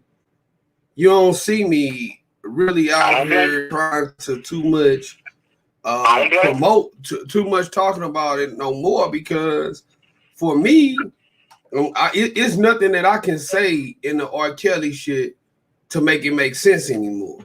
It became clear to me. Like, I still would talk about it here and there, but it became clear to me that I was not talking to people in the same consciousness. Right. And the shit has gotten comical. Yeah, see, it has gotten comical when you look at it. That's why I told you that's why I say what I said earlier. The shit has got so comical because of the fact that if you are going to be doing some stupid shit, you don't ever let that shit come back to you. Right. And to me, the only reason you already know this, because you're supposed to have a tech company. So by you having a tech company, now you know what I'm talking about now. I'm talking about Don Russell now.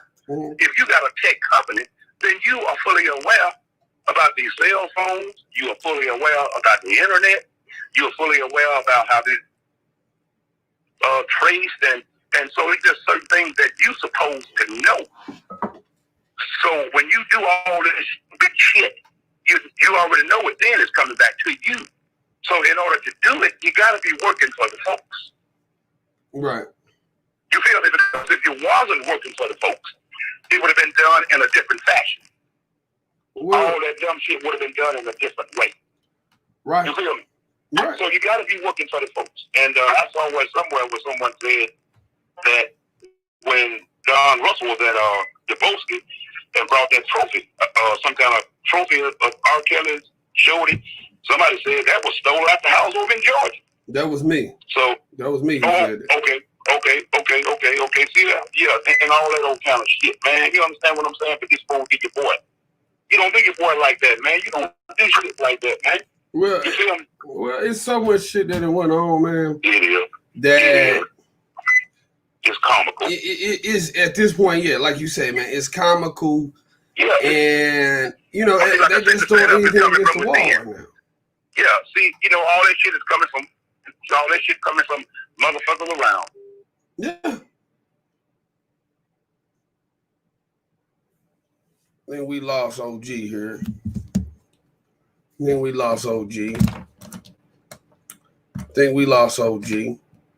Give him a few seconds to call back. You know, the phone line is open. But listen, man, it's clear to me at this point that you just got bad actors in the mix. You can continue trying to stress some R. Kelly shit, but if people don't realize what happened, then cool. We are at the stage of this where we're supposed to be immobilizing and going to get Rob out. But people didn't let other folks fuck with their mind. Therefore, Rob stays locked up. It's all intended to be this way. That's what they want you to do. But with that being said, man, I ain't gonna hold y'all all morning. Thank y'all for tuning in. As you know, it's commonplace. I got to take y'all to the bridge, man. So let me just go ahead and thank y'all for tuning on in. The reason why we had to make it plain is because when I break it down on the GED level, it was about making it plain. Okay? It was about making it plain. All right, you can use all of the big words that you want to use. You can say all of the fancy things that you want to say. You could talk as much as you want to talk. You could be as deep, as intellectual as you want to be, presumably. But what it really boils down into is to make it plain, make it a message that's assimilable to the masses. So, man, today, man, hopefully y'all got enough about Malcolm. Y'all saw where Malcolm brother told on him. You saw Elijah Muhammad basically had Malcolm murdered in cold blood, and the Nation of Islam is rolling off of that. You saw that Louis Farrakhan wasn't even a thought. He wasn't even supposed to ascend to leading the Nation of Islam. Because I even as an orator, I have never been impressed by Louis Farrakhan himself. I listen to his information, but as an orator, I think that the Nation of Islam has produced way better speakers than Louis Farrakhan. Louis Farrakhan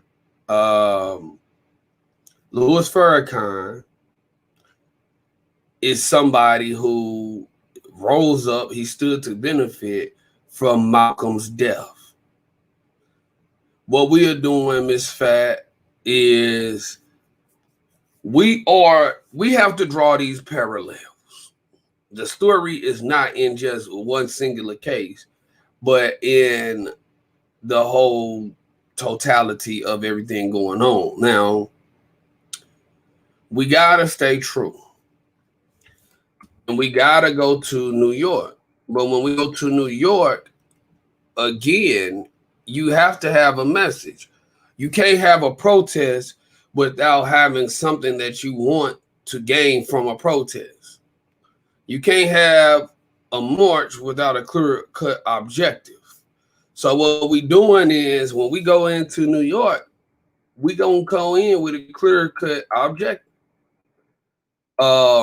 As for what the problem is, same shit happened to Malcolm. Same shit to King. People will talk about R. Kelly while simultaneously like, oh, you think the wife lying, the brother lying?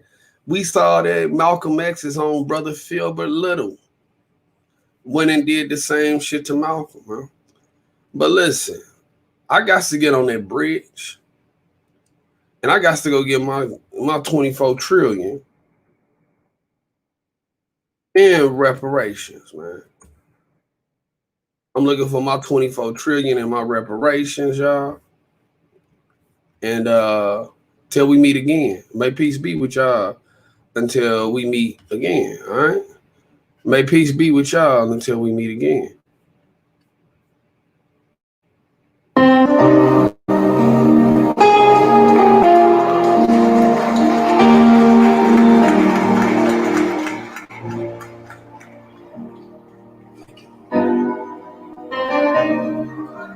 I just want to thank God for what He's done.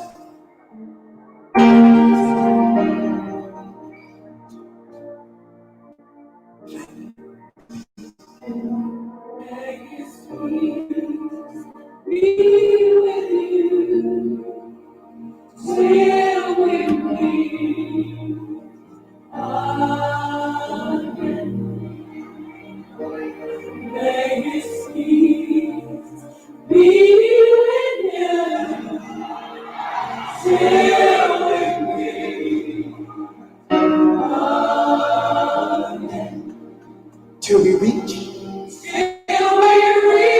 that deep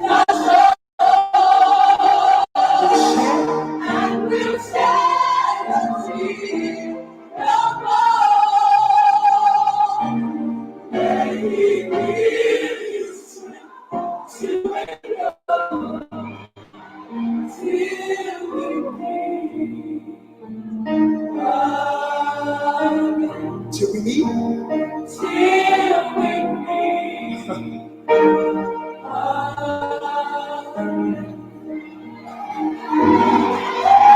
His peace be with you till we meet again.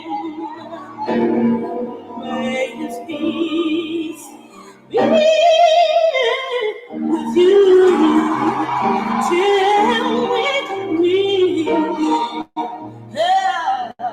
again. Till we reach that deep shore and we'll shed a tear no more. May He give your strength to endure till we meet again.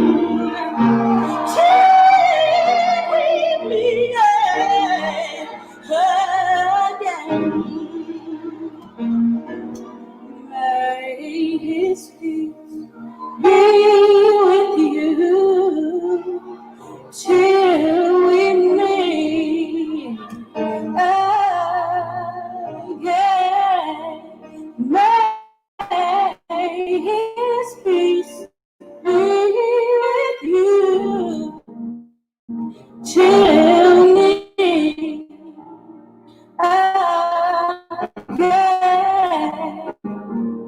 When we reach that promised land, and we're walking hand in hand, may He give you strength to stand till we meet again.